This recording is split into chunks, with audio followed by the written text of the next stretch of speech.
Partake of the fourth session this afternoon entitled Leveraging AI, Robotics and Big Data Experiences to National Development, Supporting the Readiness of Trinidad and Tobago to Excel in the Smarter Future. We have three panelists I'd like to invite to the podium, to the front, His Excellency Peter Cavendish, who is the Ambassador of the European Union, Ms. Karina Cockburn, I think she's probably just on her way, who is the country rep for Trinidad and Tobago IDB, and Mr. Dindial Ramratan, who is a statistician. I saw him quite a while ago from this morning from CDB. And I'd like to invite Mr. Mark Thomas, good afternoon, RC, to moderate this session. Mark, please.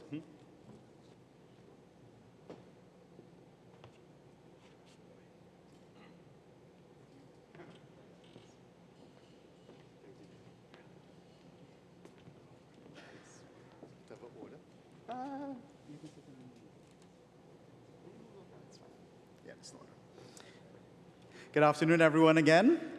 I think the tech and lunch is not a great combination, and we have to have the tech session a little bit earlier before people have a full stomach, all right? So this session talks about leveraging data, robotics, digital technologies for sustainable development. Right? The word leverage, because I remember coming across a lovely explanation of it, which entails the 64-4 rule. And some people might know the 64 rule or the 80-20 rule, that, 4% of causes lead to 64% of effects. Yes? So there are few things that if you do them well, they will have an exponential effect, yes? And from my perspective, data and statistics is one of those things. Now, some of you who've been paying attention to the backdrop, you'd have been seeing the Joint SDG Fund logo there. The Joint SDG Fund is the supporter of this program, of which the Big Data Forum is a part. The Joint SDG Fund is a fund within the United Nations that supports countries' efforts to accelerate their progress towards the Sustainable Development Goals. And we're very grateful for their support, both for this initiative, this forum, and for the wider project. Part of the wider project entails the development of an SDG data and statistics repository.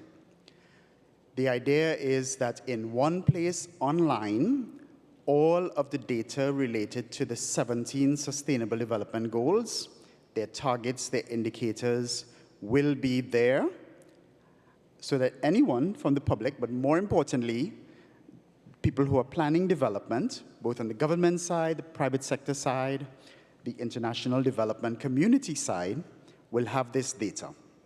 Before we begin the moderated panel, and I hope the monitors here will show the presentation, right? So the panelists will be able to see the presentation. I'm inviting Samir Tapar from iTech Mission in the company in India, who is building the SDG data repository for Trinidad and Tobago, to just do a brief presentation on the SDG data and statistics repository. Samir. Hi, good afternoon, everyone. So we are here to present the portal as already been introduced by Mark. So probably what we understand here is that as the challenges that we have, that data is around every place, but it has to be brought into a central level.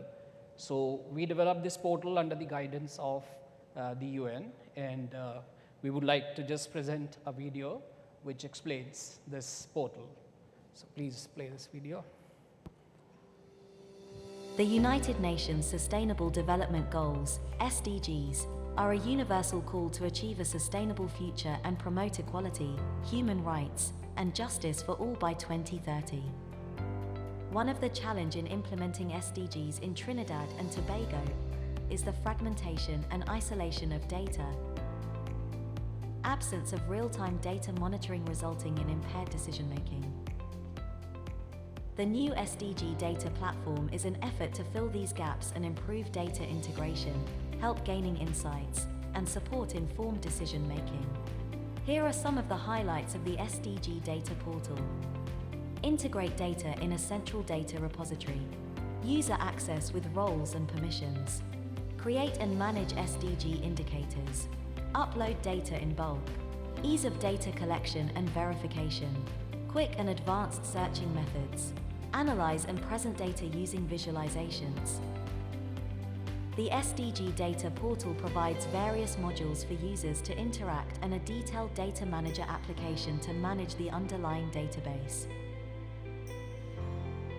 The Explore Data module allows to navigate through the 17 SDG goals and view the progress of each SDG indicator.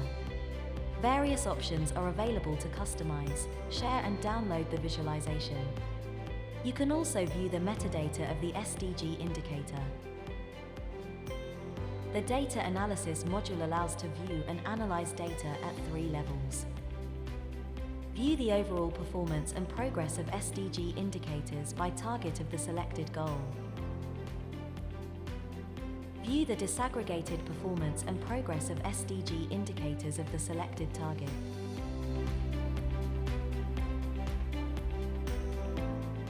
View the performance and progress of the selected SDG indicator at subnational level. Search, select and present data using advanced visualization in Data Search. Select the required indicators, areas, time periods, and data sources and visualize data in table, charts and map. The Government of Trinidad and Tobago and United Nations continues to promote inclusive participation of all stakeholders to achieve the 2030 Agenda for Sustainable Development.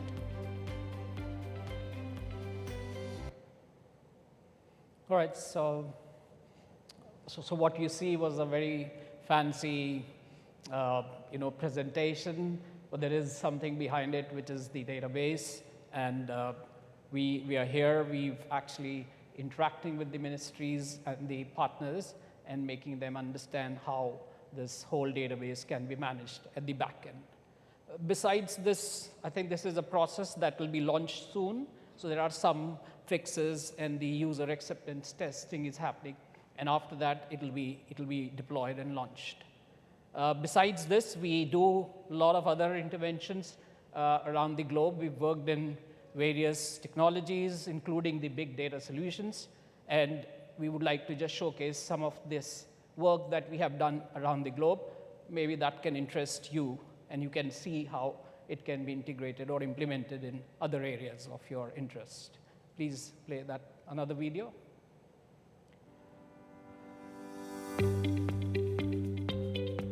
Step into the exciting realm of big data solutions in development sector with iTech Mission, where structure and unstructured information turns into valuable insights to help achieve the global development.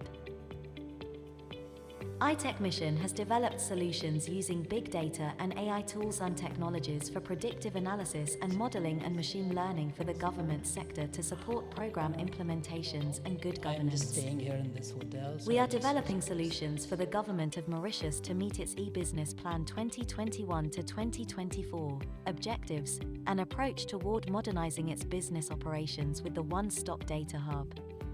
The platform has an underlying data lake to store the structured and unstructured statistical data from multiple sources using ETL process to ingest, clean, calculate, and process. We developed the outcome modeling for nutrition impact, Omni, tool, a predictive analysis solution for Nutrition International. The online tool helps program implementers in calculating the health impact estimation of select nutrition-specific interventions. ITM developed a web-based modeling platform called the Assessing Coverage and Equity System for UNICEF. The system helps to create, manage, monitor, and track immunization coverage to address inequities in West and Central African countries. We developed a disaster response system for Timor-Leste. The web portal helps in safeguarding rural communities and their physical assets from climate-induced disasters using AI-enabled data analysis. The system reports the status of damages at national and subnational levels using advanced infographics. We developed a CSR matchmaking platform for the Government of India in partnership with UNDP.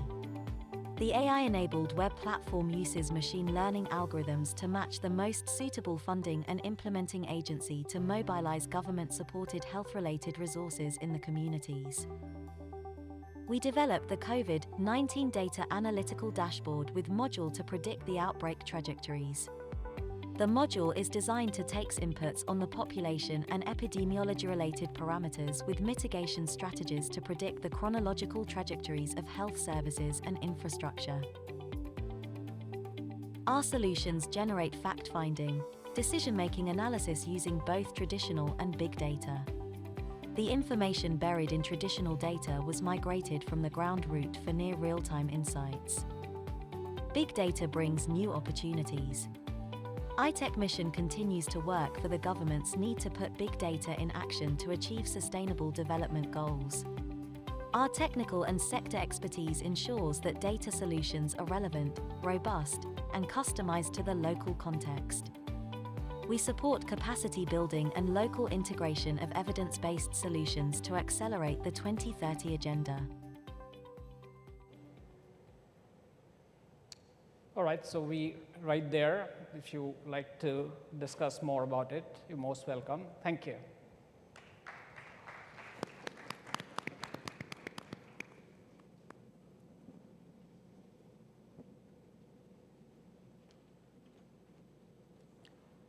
Thank you, Samir.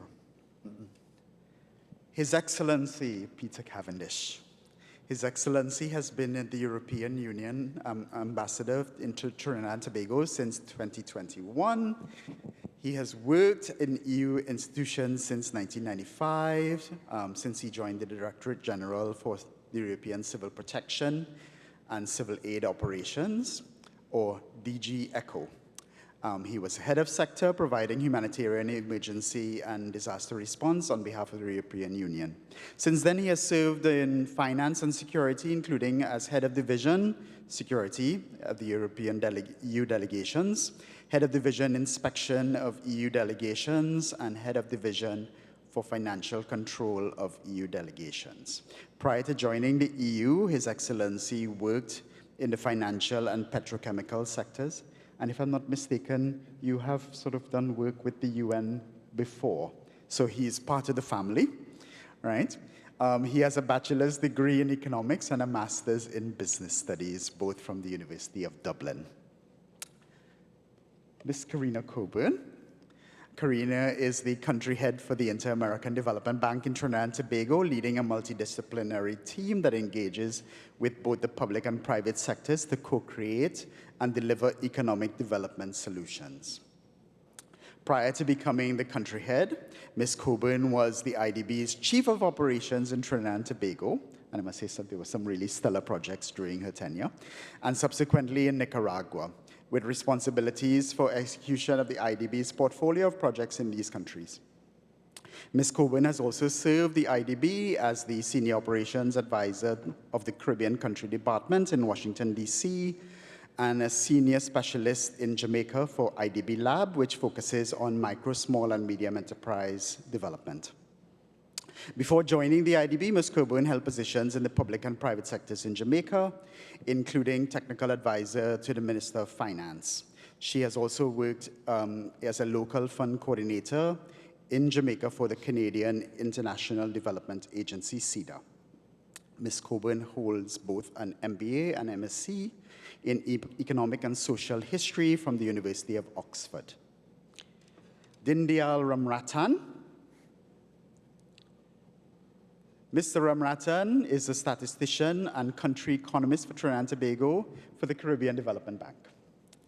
He has over 15 years of experience in statistics, economics, and social policy formulation, Mr. Ramratan currently represents the CDB on the board of the Paris 21 and previously represented the bank on the OECS, Organization of Eastern Caribbean States, Task Force for Labor Market Statistics, and the Tactical Working Group of the OECS's Data for Decision-Making project. Previous experiences include work for the Central Statistical Office in Trinidad and Tobago. He's an alumnus, right? He's also worked with the Ministry of Social Development and Trinidad and Tobago Chamber of Industry and Commerce and the Central Bank of Trinidad and Tobago. Mr. Ramratan has an MSc in Developmental Statistics, a BSc in Economics and International Relations, and a certificate in Geographic Land Information Systems from the University of the West Indies. Panelists, welcome. Right. I wanted to begin today's session with a question for Karina. Yes, ladies first.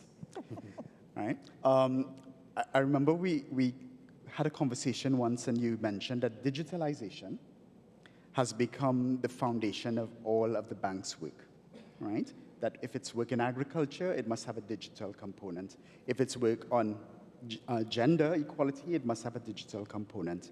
I want you to articulate why the bank thought that was so important and what you perceive as where that will lead. Why is digitalization so important and where will it lead?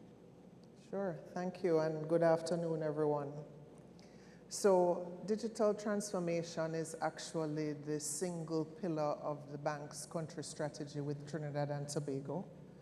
It is part of our regional strategy across Latin America and the Caribbean, which is where the IDB operates.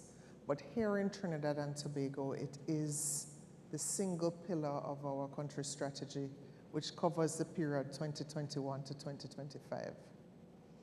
We consider that digital transformation aligns very well with the government's priorities as expressed in the post-pandemic economic recovery plan. And we also see it as being an area in which Trinidad and Tobago can lead the region in achieving sustainable economic development. So the way that that country strategy plays out in our work here in Trinidad and Tobago is exactly what you said, Mark, which is that we encourage, champion, promote the use of digital tools and technology in all the sectors in which we work, in both the public and the private sector. And we have seen where this has added significant value, and the bank has been able to bring considerable expertise to the table in that area as well. Excellent. And then I wanted to ask Ambassador Cavendish. I believe, well, from my perspective, I'm not an expert in this field, but I perceive the EU as being a leader in this space. I think anyone who thinks of a country that's implementing data and digital technologies, you think of like Estonia, for example, or Finland. So from the EU's perspective, what is the vision and the vision and best practices that you see there that could be potentially applied here, and how wide is that gap? Yeah, and then what potentially needs to be done to address that gap?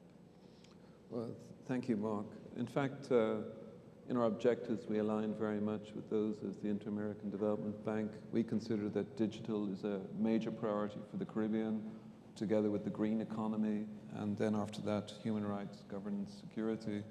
In terms of the European Union's commitment, we have, of course, given the world the World Wide Web. This is frequently forgotten about, but it was European scientists, Sir James Berners-Lee and Mr. Caillou, working for the European Nuclear Research Facility, that came up with the idea of the World Wide Web. In fact, it was a Belgian, Mr. Caillou, who invented the term. And we thought this would be a gift to mankind. So legally, it's protected. So already the European Union sought to share, for the good of mankind, a very important digital step forward. We're now at another important digital step forward, and the European Union is again ready to work with our partners across the world. And in terms of this country, at this point in time, we're trying to bring in a digital superconductivity cable called BELLA, B-E-L-L-A, and this is bridging the link between Europe, Latin America, and the Caribbean.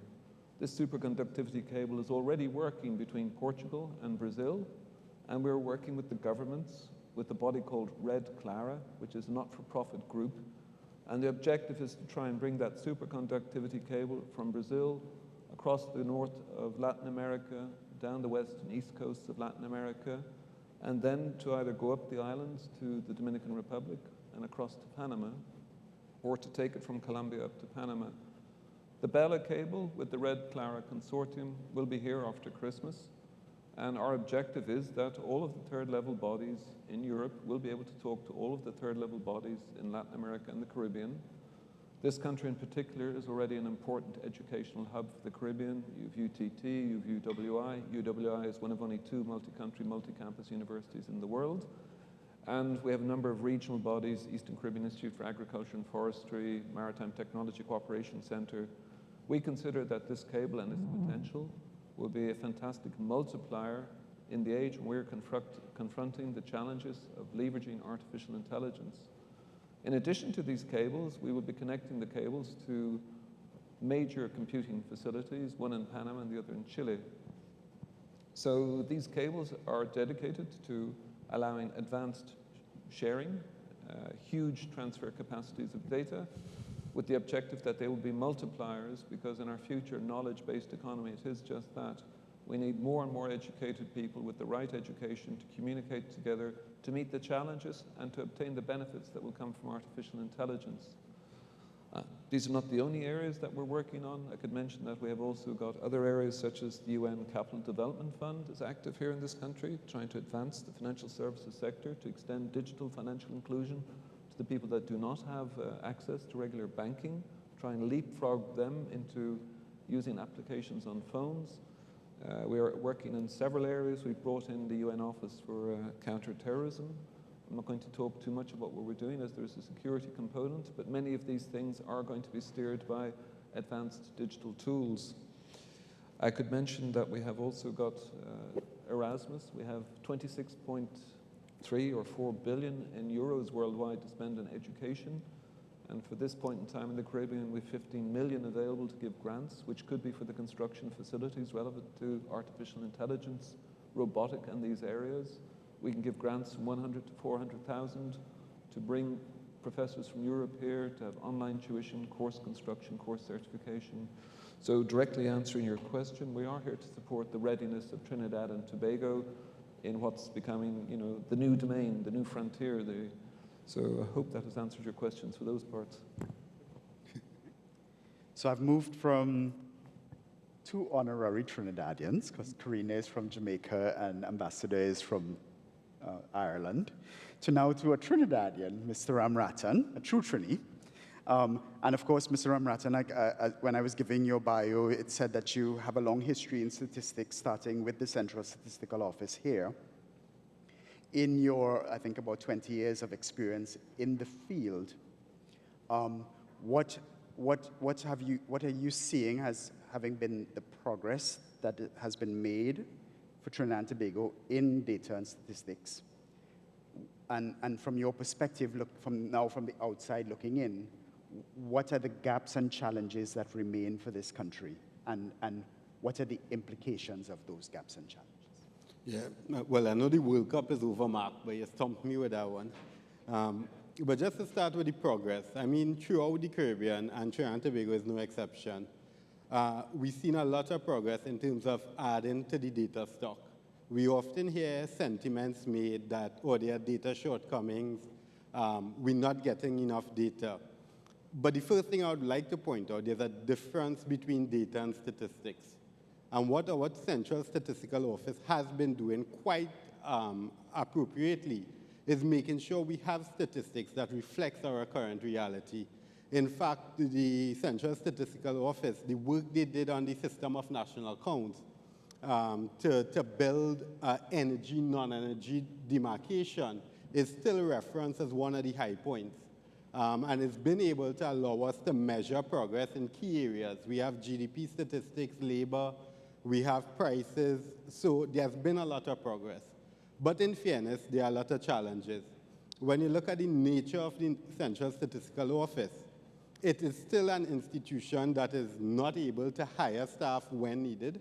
It still operates under an ambit where decisions are sometimes stifled because of constraints that need not be there. So there is a lot of scope to improve the production, innovate the production and collection of data, and address issues of timeliness. But I wouldn't want to shortchange to say that no progress has been made. Where I see the opportunities, and digitalization has been mentioned by both persons quite adeptly, that has been a game changer for statistics. It speeds up the time on the field, it speeds up the time for analysis and processing, and it could potentially speed the time for dissemination. What needs to be changed, though, and I think this is where we need to think critically, technology alone won't make the difference. We have to look at where there are process improvements that are critical. So we need to ensure we enable the statistical system, not only the Central Statistical Office, but the wider production in the country, within the National Statistical System, to feed more administrative data. When you spend on surveys, when you spend on one-off interventions, you spend on a data point. But if you could spend on the National Statistical System and create that central repository where data flows from the collection, when you do your registry for births, deaths, when you do your vital and vital statistics, it feeds through a system where it is able to be checked, validated, using the technology, and then produced. And I think if we could make this step, we're talking artificial intelligence, but remember, it isn't born intelligent. We need to give it that data to become that. And this step in improving the administrative system will get us there. Thanks. So I wanted to come back to Karina. And I know part of the bank's reason for being is to promote a vibrant private sector, right? They have IDB Invest, for example. And I know you were part of IDB Lab, which was previously the Multilateral Investment Fund. Where do you see these technologies supporting the private sector in Trinidad and Tobago? And as a sort of a catalyst for private sector growth in Trinidad and Tobago, as the IDB Invest and IDB Lab, where can you see your organization playing a part in that? Right, thank you. So first of all, I think that the digital market, in which many of our institutions have begun to produce and trade, is a multi-billion-dollar market worldwide. Particular segments of that market, such as cybersecurity,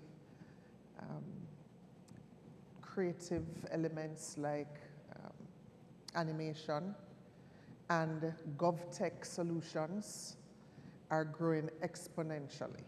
And so we see that there's a significant opportunity for both small and larger businesses to enter the digital market space and to in a sense, cash in on some of those opportunities. And there's no reason it can't be done. You know, it doesn't necessarily take the same capital outlay that other businesses do. What's required is innovation, digital skills, which many people in Trinidad and Tobago, is a highly educated population. Many individuals and small firms do have digital skills in order to enable them to enter the digital market. So we see significant potential there. With the EU, we're supporting an innovation program through Kariri, which has at least 3 calls for proposals out, where we have been supporting firms with innovative activities. And we have also been making investments through IDB Lab in smaller firms, in digital firms, and helping in order to help them grow to the next level. I think also there is significant room for collaboration on a regional basis. Recently at the Anime Carib Festival, we were discussing what animation firms should be doing to collaborate across the region in order to be able to meet the market demands, because one contract could exceed what Trinidad and Tobago would be able to produce and would need collaboration with other animators from across the region. And so we have to look into collaboration in order to properly serve some of these market opportunities. Finally, in terms of IDB Invest, just before I came here, because one of your questions, Mark, was going to be about innovative financing tools that we could be using to help with digital transformation. And certainly we have seen in recent years an explosion in thematic bonds. Normally thematic bonds would be focused on green, social sustainability investments. And I asked my colleagues if we couldn't do a thematic bond for digital transformation. And they said, well, I think it could be possible. We could follow the same principles. Thematic bonds really allow for firms and entities to tap into a market where investors have a specific interest. And so far, what we've seen is a ballooning of social bonds. And I see no reason why there wouldn't be a group of investors interested in digital transformation and its economic benefits. And so maybe that's the next frontier in terms of what we could be doing. Because I'm a bigger advocate of ESG. And I think, of course, it's all about collecting statistics and reporting data from private sector companies and reaping the benefits of that. So it brings me to Ambassador Cavendish. And with regards to the Karina had mentioned her bank's strategy from the EU's perspective in terms of like the EU's support of development in small island developing states and other countries like Trinidad, especially countries like Trinidad that don't normally qualify for official development assistance because of our high income status. Where is the EU's thinking going in that lines in terms of support of countries that are high income but still vulnerable? It's a very good question. Certainly we have, under the Global Gateway Investment Agenda, we have 300 billion in grants to commit. And as I said, the priorities are digital, they are the green economy, they are human rights, governance, security. In terms of digital, yes, this country is a middle-income country now. So but although there are no specific funds dedicated, the country is still able to ask for regional available funds. In the context of the region, we have more than 200 million that we are committing to which this country can participate. I think the country's strength, as with the highly educated population that you have, this country is number 3 in the Americas for engineers. You know, it's the USA, it's Canada, it's Trinidad and Tobago. You certainly have got talented local people and expatriates who could look to work across the region with important digital projects which could be financed by the EU with grants, with the other developmental banks, which could bring important benefits. Yes, Trinidad and Tobago is also a small island development state, and next May in Antigua and Barbuda, we will have the 4th SIDS conference. It's held every 10 years. I do consider that your country, which is a leader within CARICOM on energy and security, but also a leader in other ways in terms of the educated population, certainly has got the opportunity to lead on regional projects to the benefit of the citizens of this country, but also other countries which are SIDS.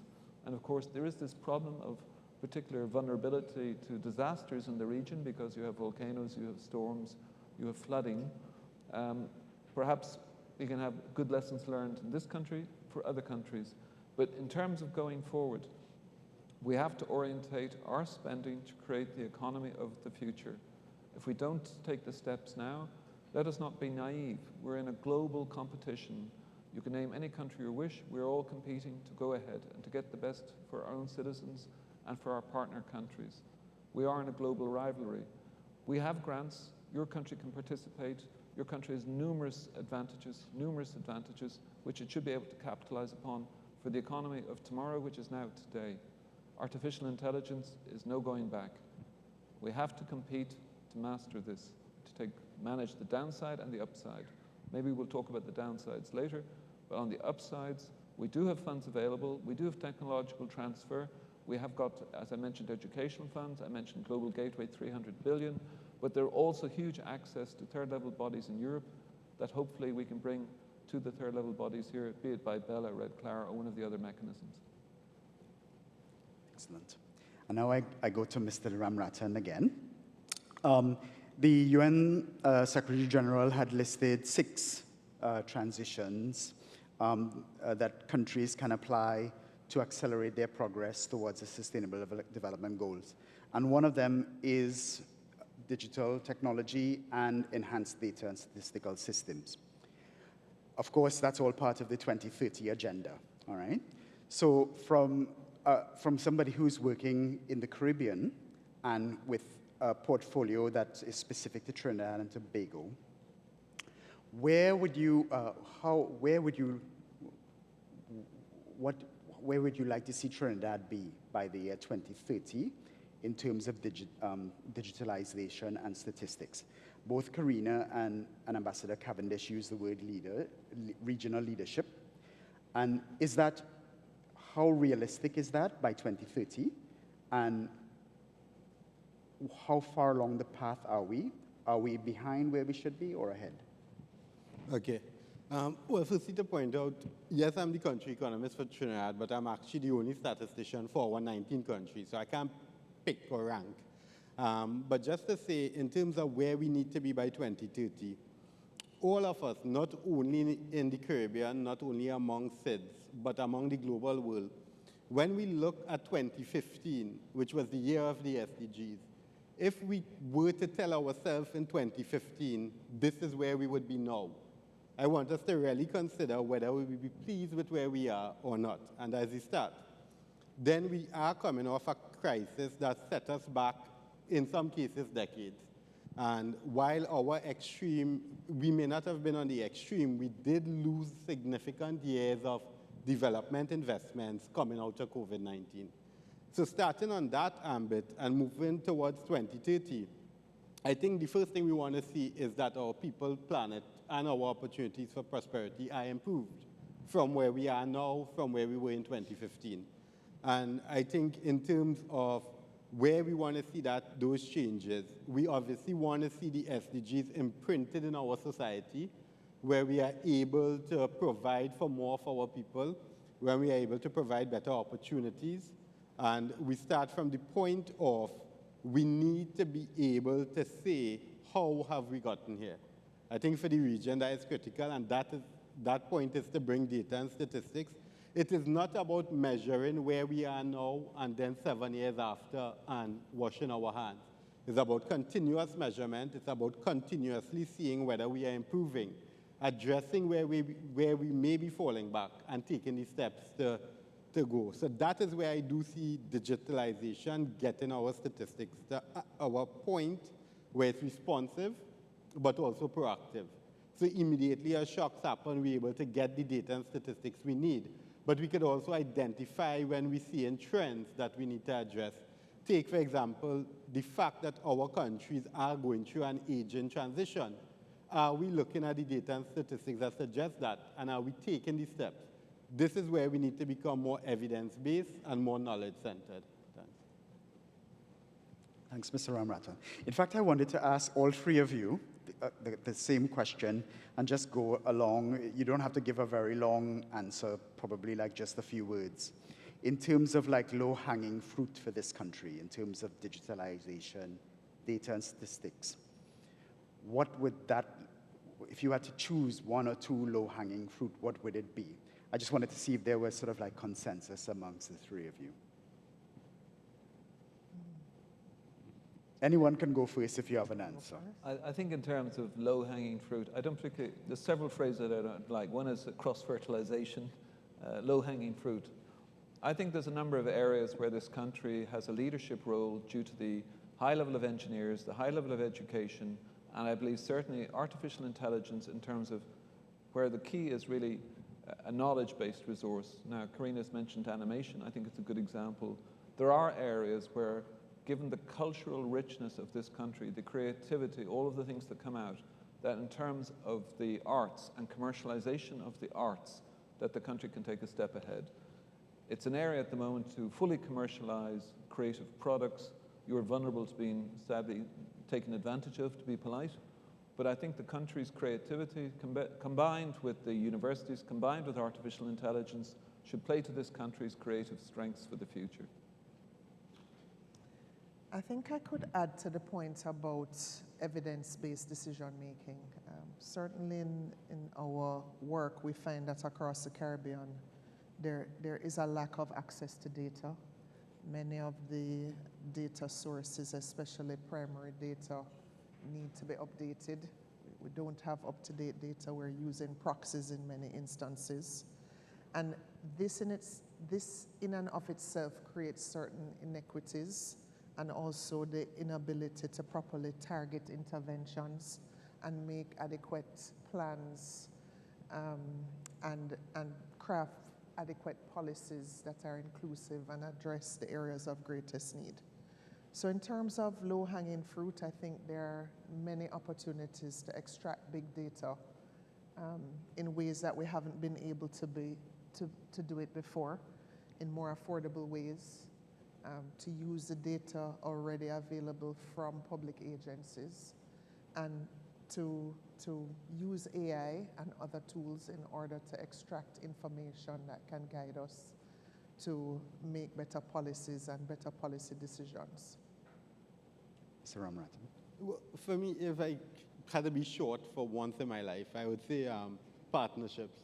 Whether it's at the national level, partnerships between agencies, the agencies that we have here, at the regional level, partnerships between countries and between entities such as all of us here at the table and yourself. I think if we were to leverage that, we all do have our center that we need to go back to. But we operate in an ecosystem, and doing your job can help me do mine. So if we build these partnerships out towards a central focus, as Karina mentioned, of evidence-based decision-making, I think we're on the right track. I want to follow up on that, Mr. Ramrathan, if I might, because we heard several comments from the floor today about siloed approaches. And I think it's become sort of culturally ingrained in if I'm a Trinidadian, this is not a critique, that it's become sort of culturally ingrained in our institutions here that we will be protective of our turf, and we don't necessarily like to share what we have perceived as investing our time and our efforts in with others who we may perceive again as taking some of the credit from us. How do you think we can overcome that here? Well, I think the first thing is, and we have to be honest, not all data is meant to be publicly available. We have to keep in mind, just like any major company, personal data, identifiable data, has to be kept within a closed loop. So before I jump to say there are silos, I would say we have to recognize there needs to be the correct security systems in place, the correct sharing systems, and then we go down that road.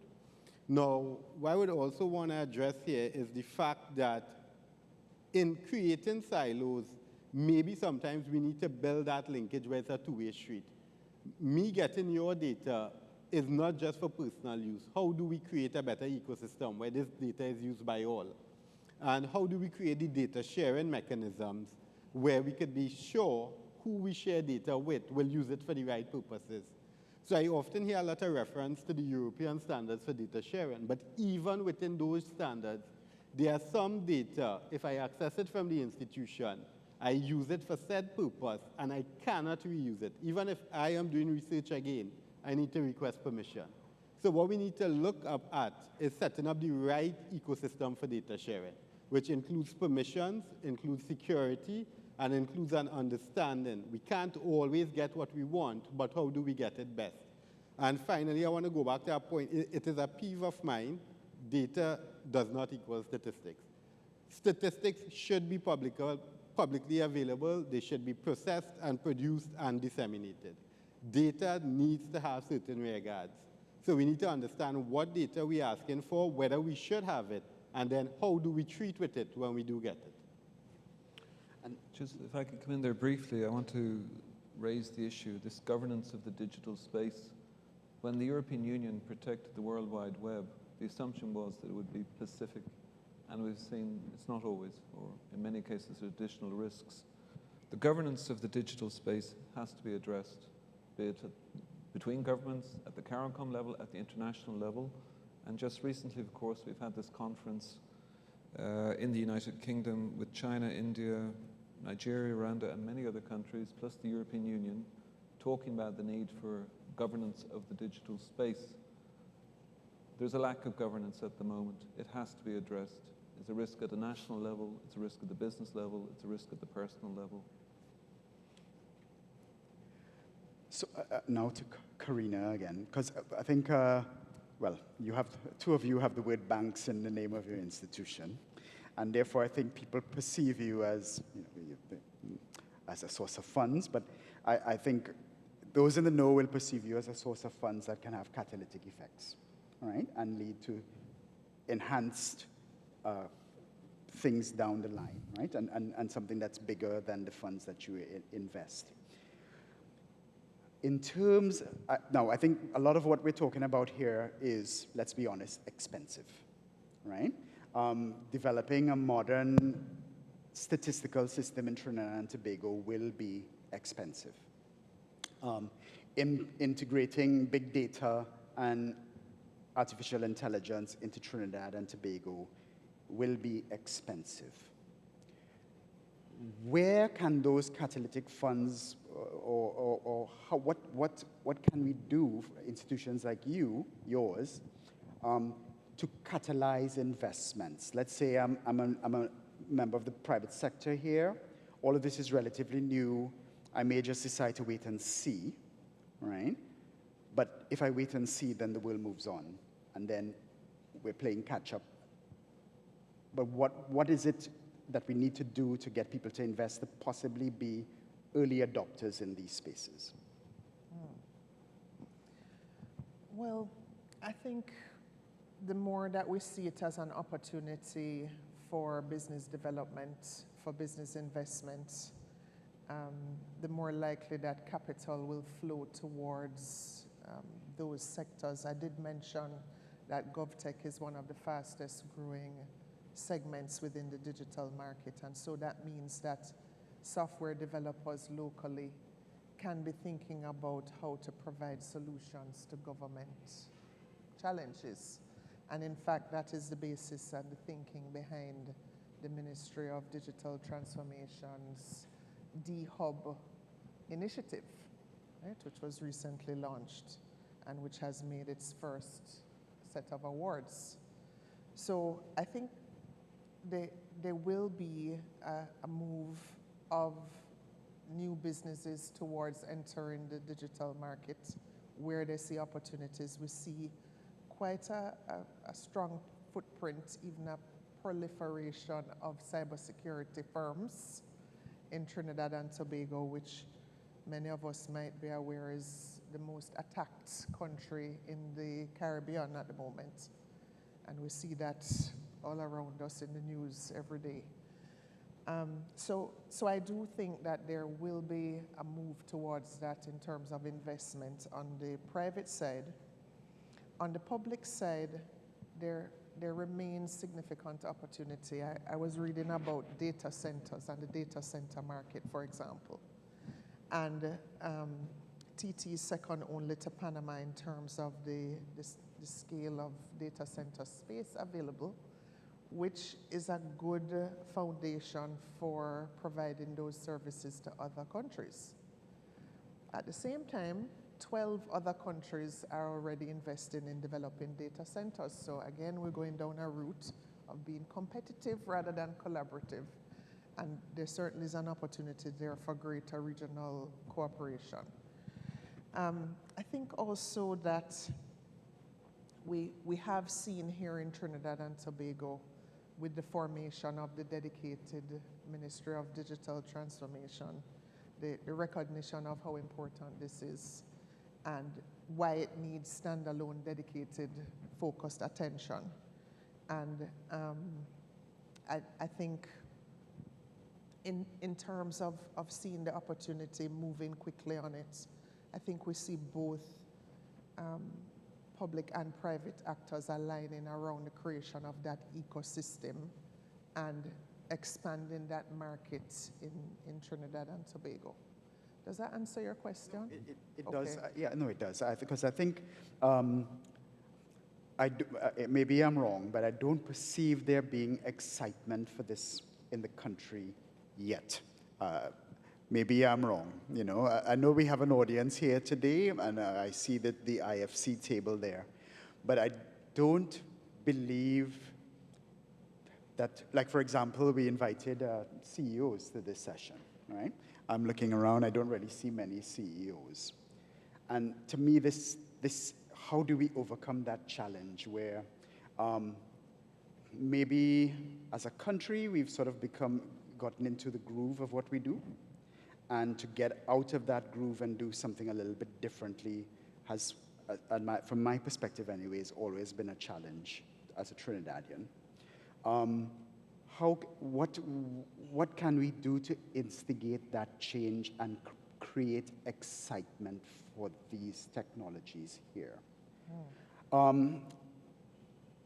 You mean is AI and big data a hot topic in the private and the public sector? I mean, certainly I think in the private sector is irresistible, meaning that it's coming whether we like it or not, and it's going to be a part of the way businesses operate. I don't know why they're not here today, but I can, some of them are here, yeah. But I can say that from our optic, these topics, these matters are being discussed at the board level. They're being discussed at the senior management level, because it's just not feasible anymore to avoid using these tools. Yes. And I think on the public side, with the role of the Ministry of Digital Transformation in many of the client-facing ministries, so we're talking about the Education Ministry, the Ministry of Health, the Ministry of Social Development, we see where digital tools, big data analysis, machine learning is going to have to be a part of how they're operating and enhancing services to the public. So maybe they're not talking about it too much yet, because there's still a lot of work to be done and it's at a nascent stage. But I do see where this is where we're going. So I think it's a nice way to lead into Ambassador again, because the EU is such a big market for Trinidad and Tobago businesses, both in terms of commodities and services. And of course, the EU, again, I think is a leader in the space in terms of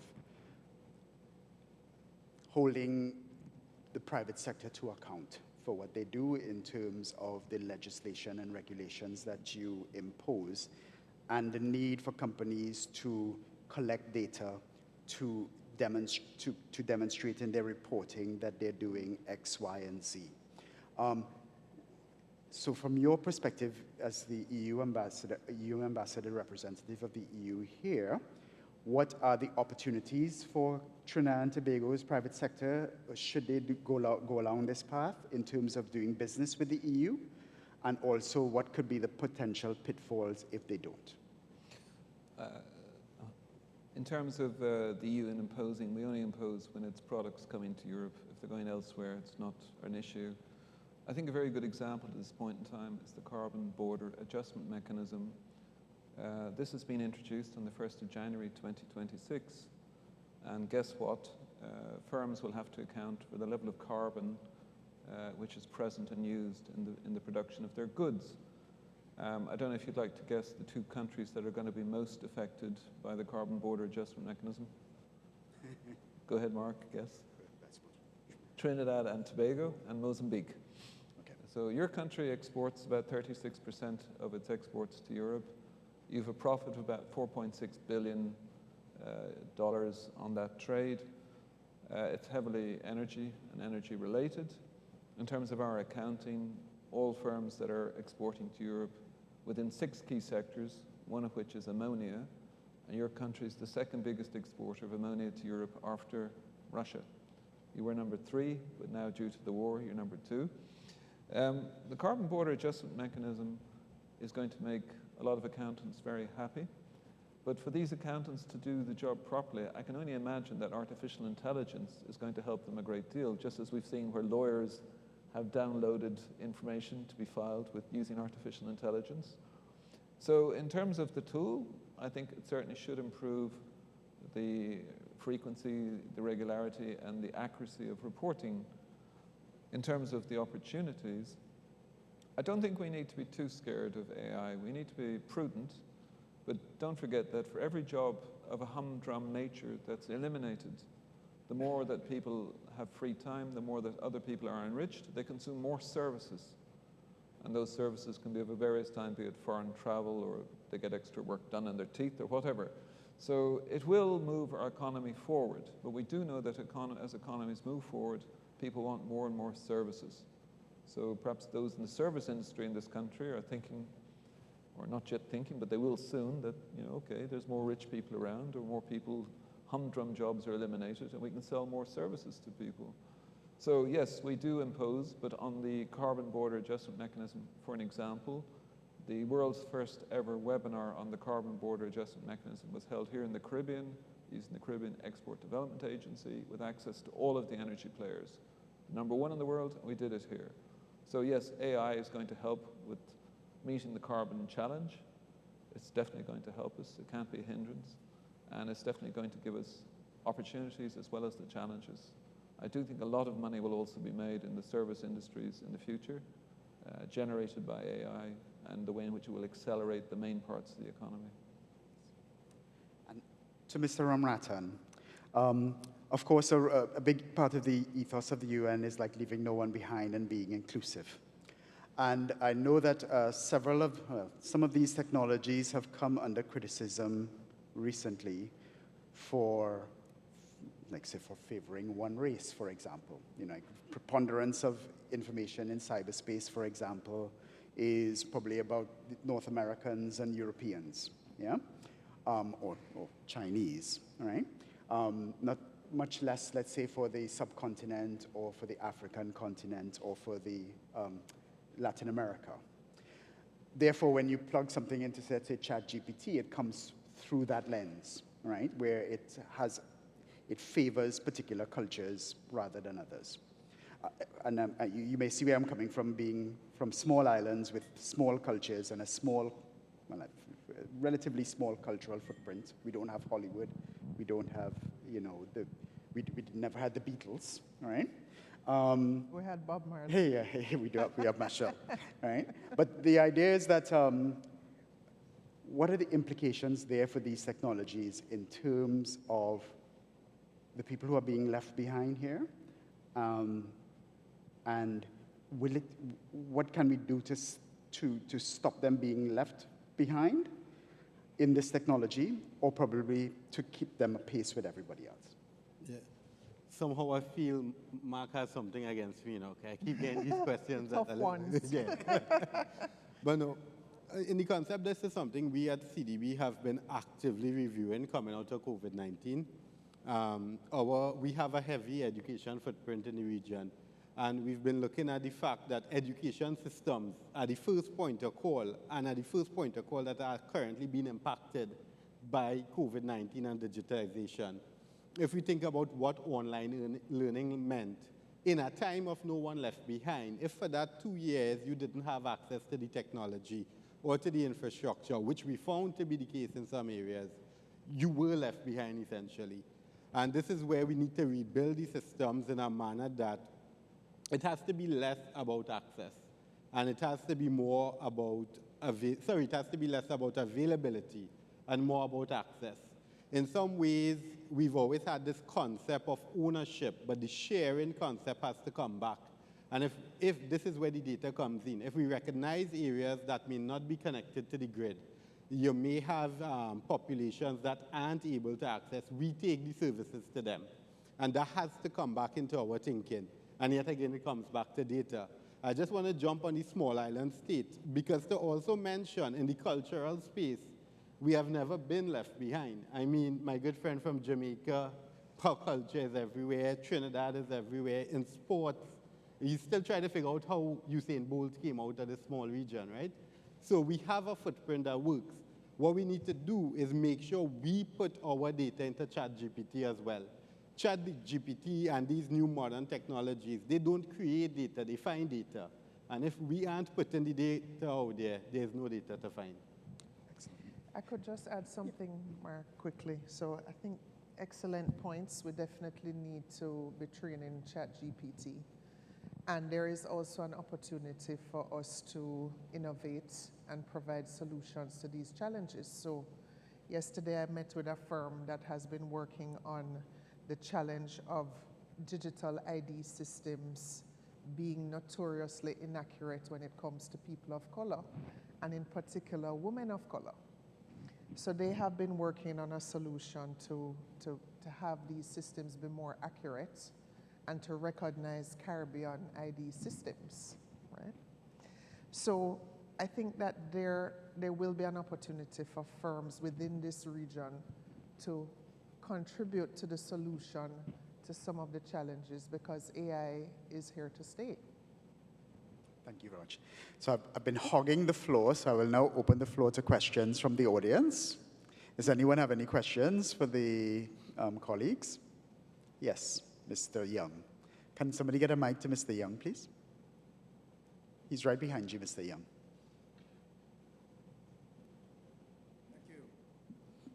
Thank you, Mark. Good afternoon, everyone, to the panel. It's really more a comment, and Mr. Amratan started talking about it. You know, we sit here, in a sense, a little bit of an ivory tower, because, you know, we talk about AI and we're going to move the country forward, and I'm all for that. I think you started mentioning it, and, you know, the missing part is that I think we have to invest substantially in education. I mean, you saw what has happened recently with the attacks, and even the media has come down with editorials and been criticizing. And I think that the man in the street, there are two things they're worried about. Trust, right? And the whole data aspect. As a society in Trinidad and Tobago, we are very cynical. We feel that we are strategic in our thinking, but we're not very critical in our thinking. And I think that's where we have to get the people on the ground to be comfortable. We have to show them that pie, that prize, as to what data could bring for them. Someone mentioned it earlier, that collaboration, I know, is a very, very difficult thing to do.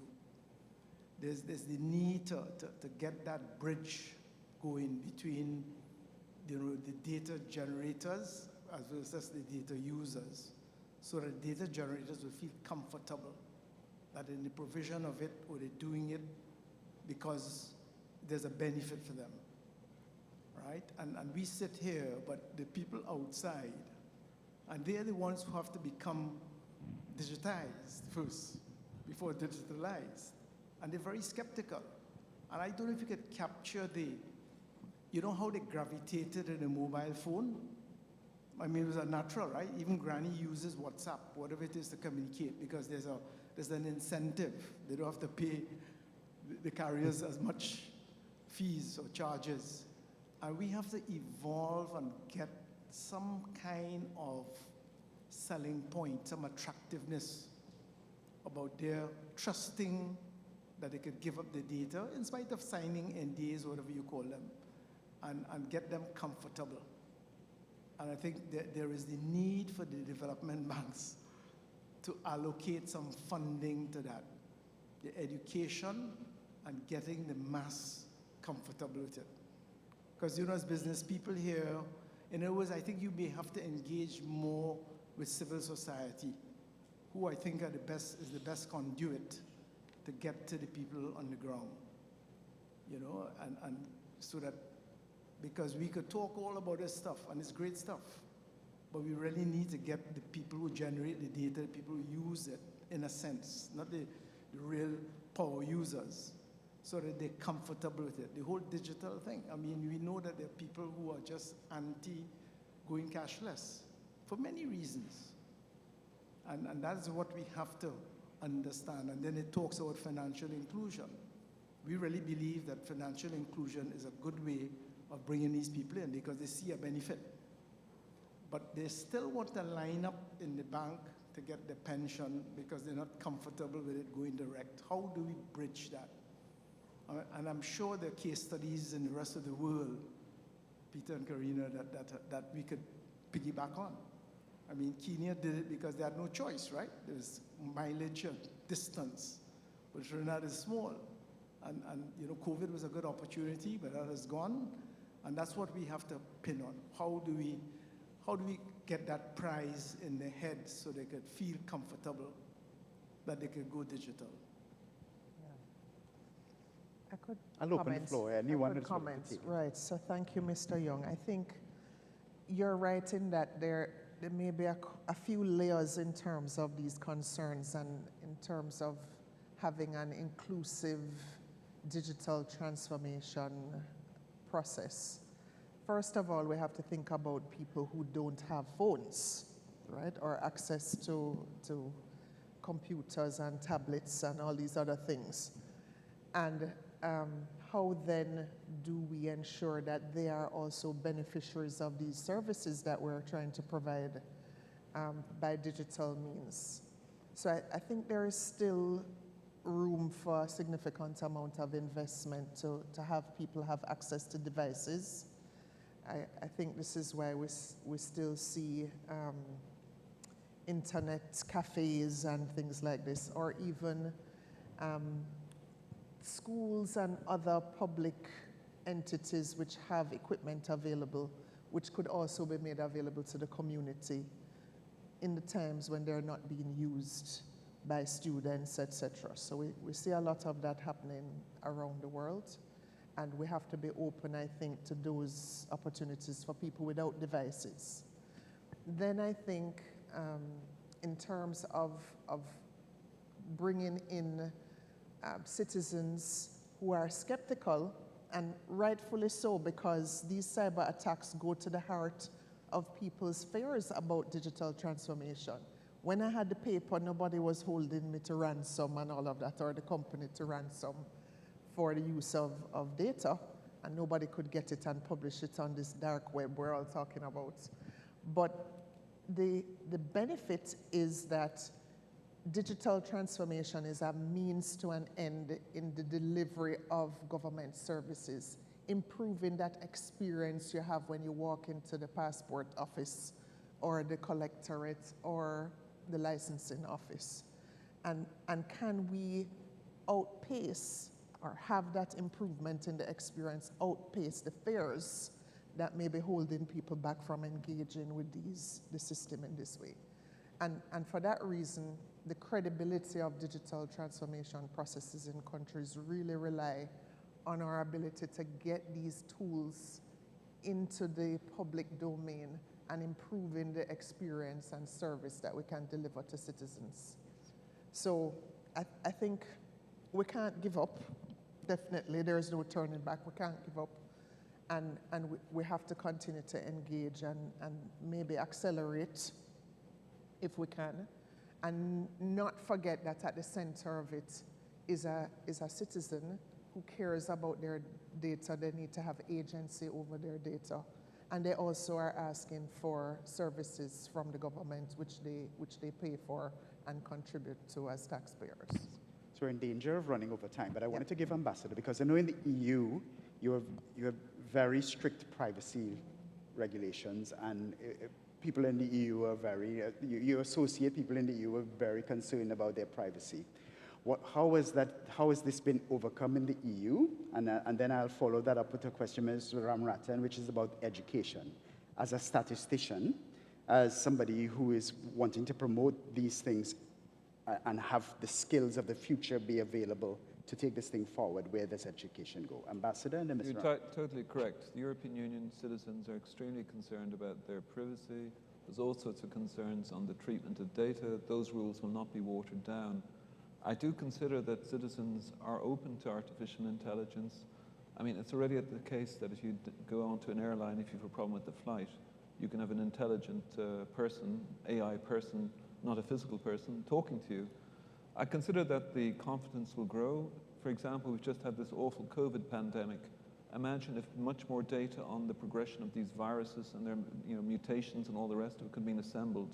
Imagine if when the citizens get much more data and recommendations how to use that on crime and security in their neighborhood. Imagine if you go to your medical service and say, well, 800,000 people have received this medication who have the same DNA profile as you. They have had this results. So as we have the win stories, as we have the success stories, I think confidence in this is going to grow. It's already shaping our society, and it's going to accelerate. So yes, we will maintain our rules on data protection. We will probably reinforce them. We will probably monitor them more.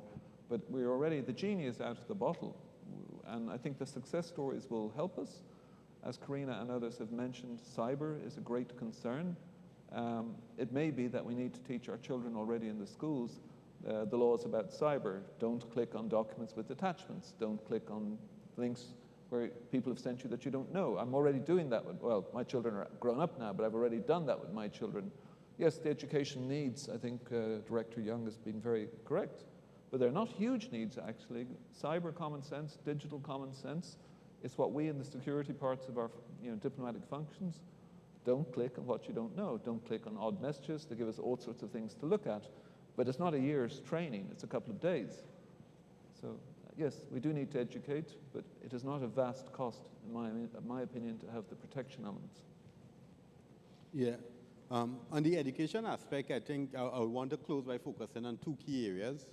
We still think about when we speak about digitalization and digital transformation and education, we're still thinking about those in khaki and white or khaki and blue. But it's two layers. One is educating up, and one is educating down, right? And I'll start with the down first because it's not spoken a lot about. You have already a pool of versatile, experienced persons in your offices, in your ministries, in your agencies, who are the first arm of digital transformation because they are working with the paper forms or they are working on unconnected systems that you could connect and you could bring together. The data analytics, a lot of this movement towards mining data has to start from persons in the know. If you give anyone GDP or RPI data and say, mine that, yeah, they could come up with some convoluted measure, but then it adds RPI to GDP and gives you an index or nothing, right? It needs to be people who understand what we're doing. So I think the first layer of education is making sure we invest in what are already working and those who are already in the labor force and getting them there. The second layer, and often when I hear about early education in big data, AI, and robotics, it immediately goes to robotics. We use these three terms parallel, and we use them to mean the same thing, but they have very stark differences for us. We need to start by creating that culture of understanding what is data, understanding how to use the technologies. That is the low-hanging fruit that everyone could take with them. Robotics and the more high-tech skills will come in time. I'm not saying not to expose them, but don't expect to produce the next Bill Gates at the age of 6. Or don't expect to jump steps. It's got to be, we take it to a point where if at age 16 you digress, the skills you have will still help digital transformation. So I think in that sense, we have to look at it both ways. So I'd like to thank our panelists this afternoon. I think it was a very good discussion. The fact that we sustained, I think, over time was good. And I want to thank you as an audience for being so attentive, and I hope you gained something out of this session. Thank you very much.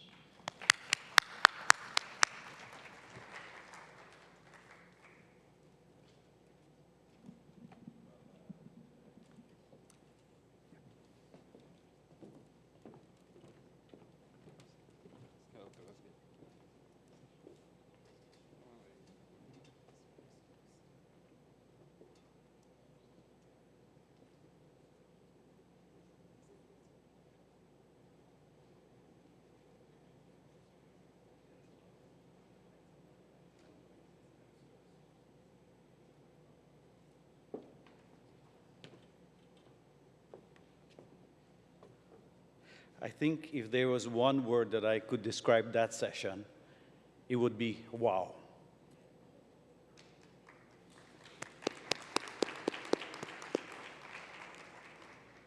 Information rich, very pertinent and relevant.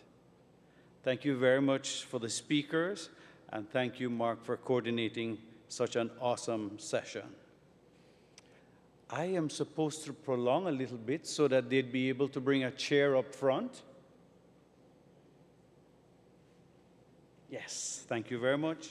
So while we're doing that, I'd like to call the next panelist for the next session of this day, Artificial Intelligence, Big Data, and Smart Future CEOs and Business Models in the Fifth Industrial Era.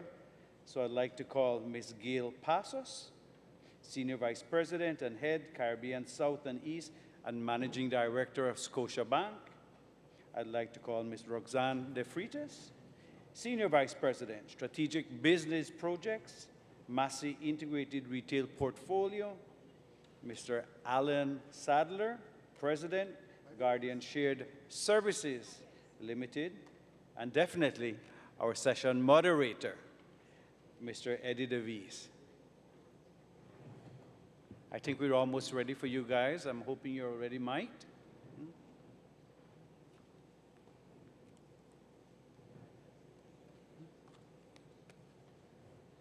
Thank you.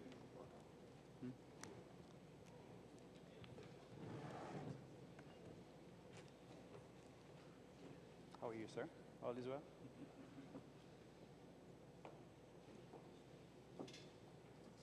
Hand over to you. Wait a little bit. Yes, you can. Of course so. Who is missing? Oh, she's getting a microphone. Ah, she was a microphone. All right, great. So although this is going to be the last session of the afternoon, I really want to invite you guys to stay. We're going to have some live music for you. There's going to be some finger food. It'll be a time to network, to share your experiences today, to talk about some of the topics.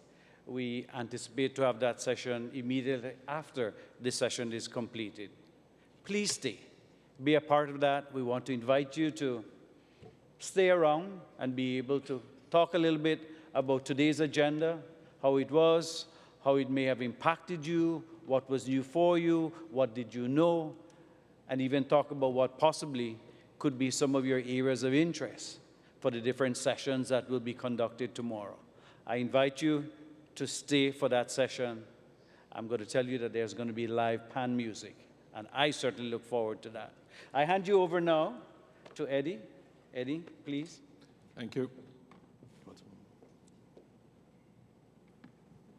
right.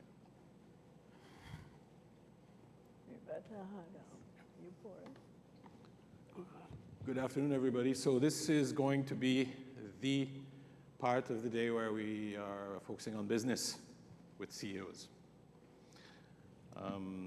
Well, we have the title right here, so I think you know what you're in for.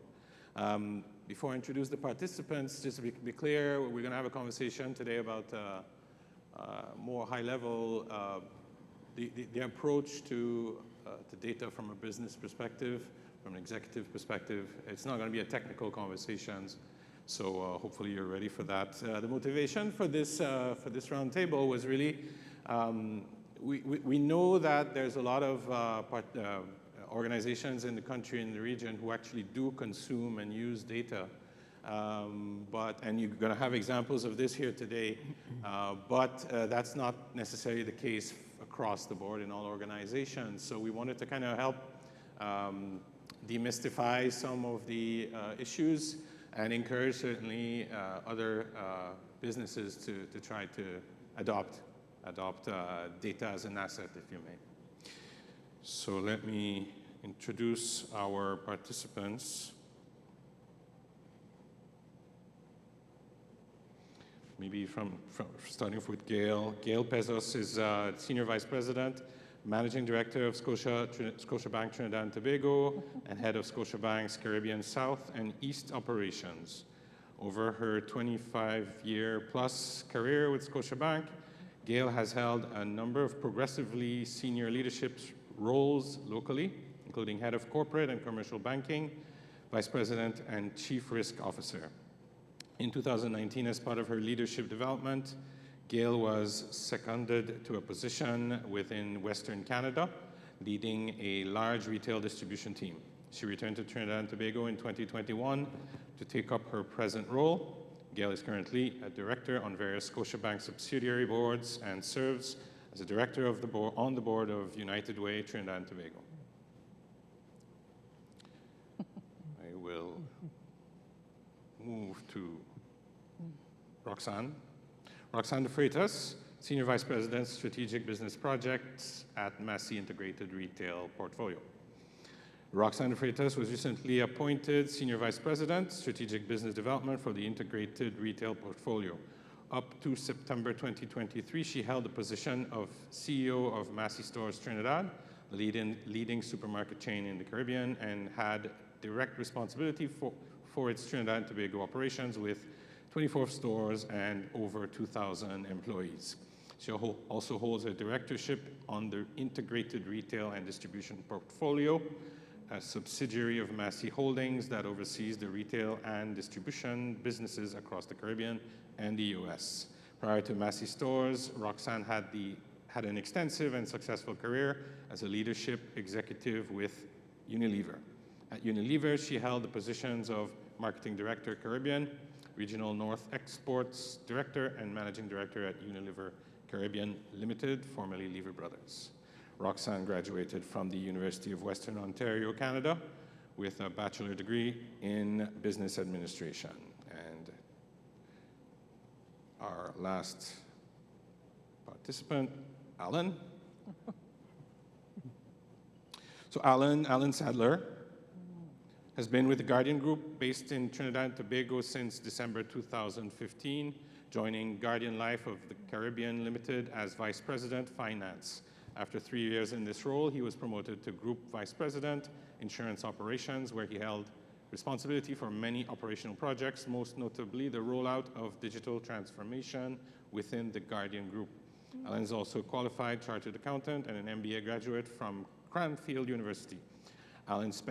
After spending 30 years in England, he garnered a wealth of experience and knowledge, having held several senior positions in finance, investments, back office operations, and treasury. On his return to Trinidad and Tobago in 2013 and prior to joining the Guardian Group, Alan accepted the position of finance director at ANSA Merchant Bank Limited, following which he was appointed to Chief Financial Officer at ANSA McAl Limited after 1 year.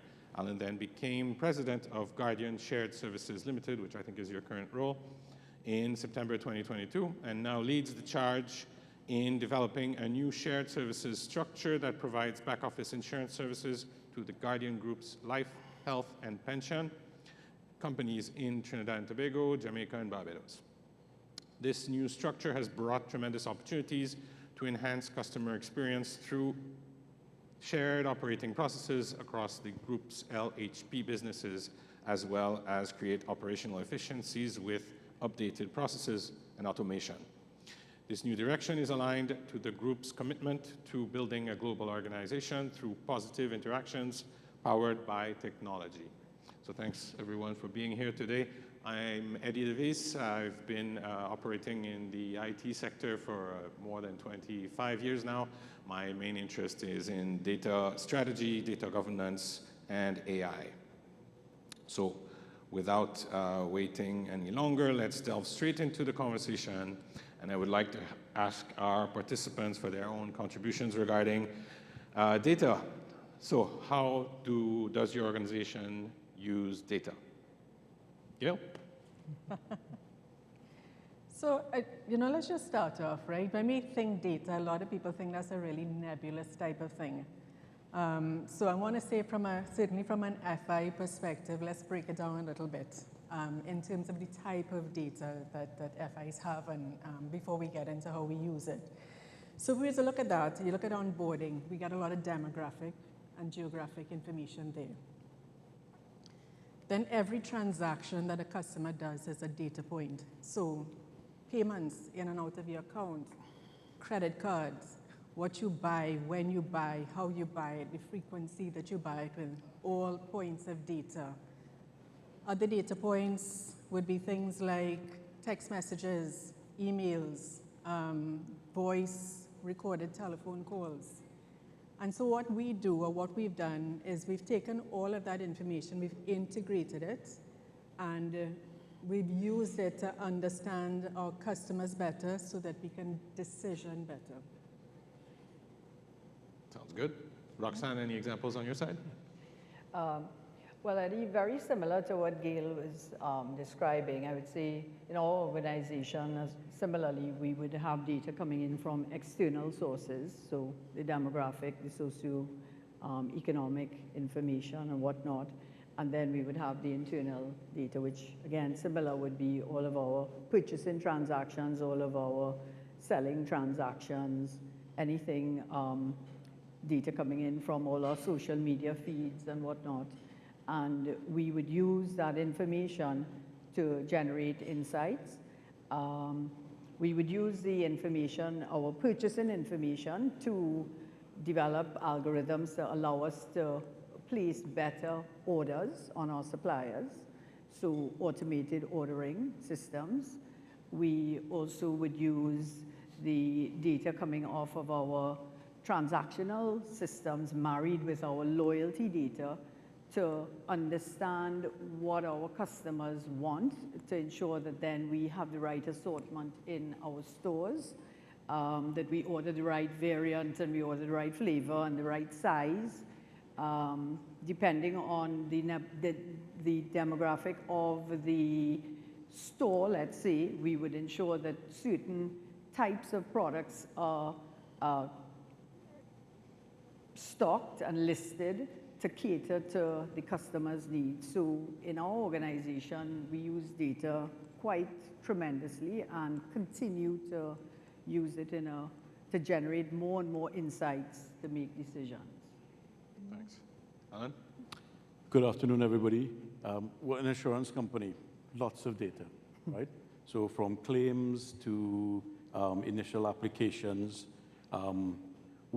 very similar approach to Gail. We actually split our data into biodata, transactional data. We then look at predictive data and then customer touch points. So we have these 4 ideas where we try and make sure that we're enhancing all 4. Primarily, we're using data for 3 purposes. 1, we're looking to actually make sure that our back offices are more efficient. 2, that our customer experience is enhanced. And 3, that we're actually doing this as quickly and as efficiently as we can. Okay? So what we would do, for example, we were very well placed. When COVID hit, we'd actually started our digital platform already. So we had a base in which to actually get a kickstart in terms of that transactional data going. However, we have a lot of manual data. So what we found is we had to turn that manual data into data that could be mined, it could be explored and analyzed. And that is what we've spent a lot of time doing. So we have a lot of data, but it isn't actually necessarily in the right format that we can make best use of it. So we've spent a lot of time looking at data as an asset and saying, okay, we have all of this gold lodged here. How are we turning it into treasure that we can actually use for the good of us and for our customers? Thanks. Piggybacking on that, maybe, so there's generally 2 buckets of use of data. One is operational efficiencies. One is more customer focused. Can you each maybe give us some examples of customer focus, wow type of experiences that they have experienced so far because of your use of data, or may experience eventually because of your good use of data? Oh, I guess you want to start. Oh, well, whoever goes first. I'll start. Go ahead, Gail. So again, back to, well, specific to Scotiabank. Yes, we use the data, like I said before, to better understand our customers, but that's so that we can segment our customers and come up with very defined customer value propositions. So for us, when I say value propositions in terms of like how do we want to treat with segments from a risk appetite perspective? How do we want to treat with segments from a targeted campaign perspective? From an offer, a specialized offer campaign, for example. And at the bank, we do sort of a lot of heavy lifting with respect to pre-approval campaigns. So we do a lot of pre-approved, unsecured credit cards as well as SPLs and so.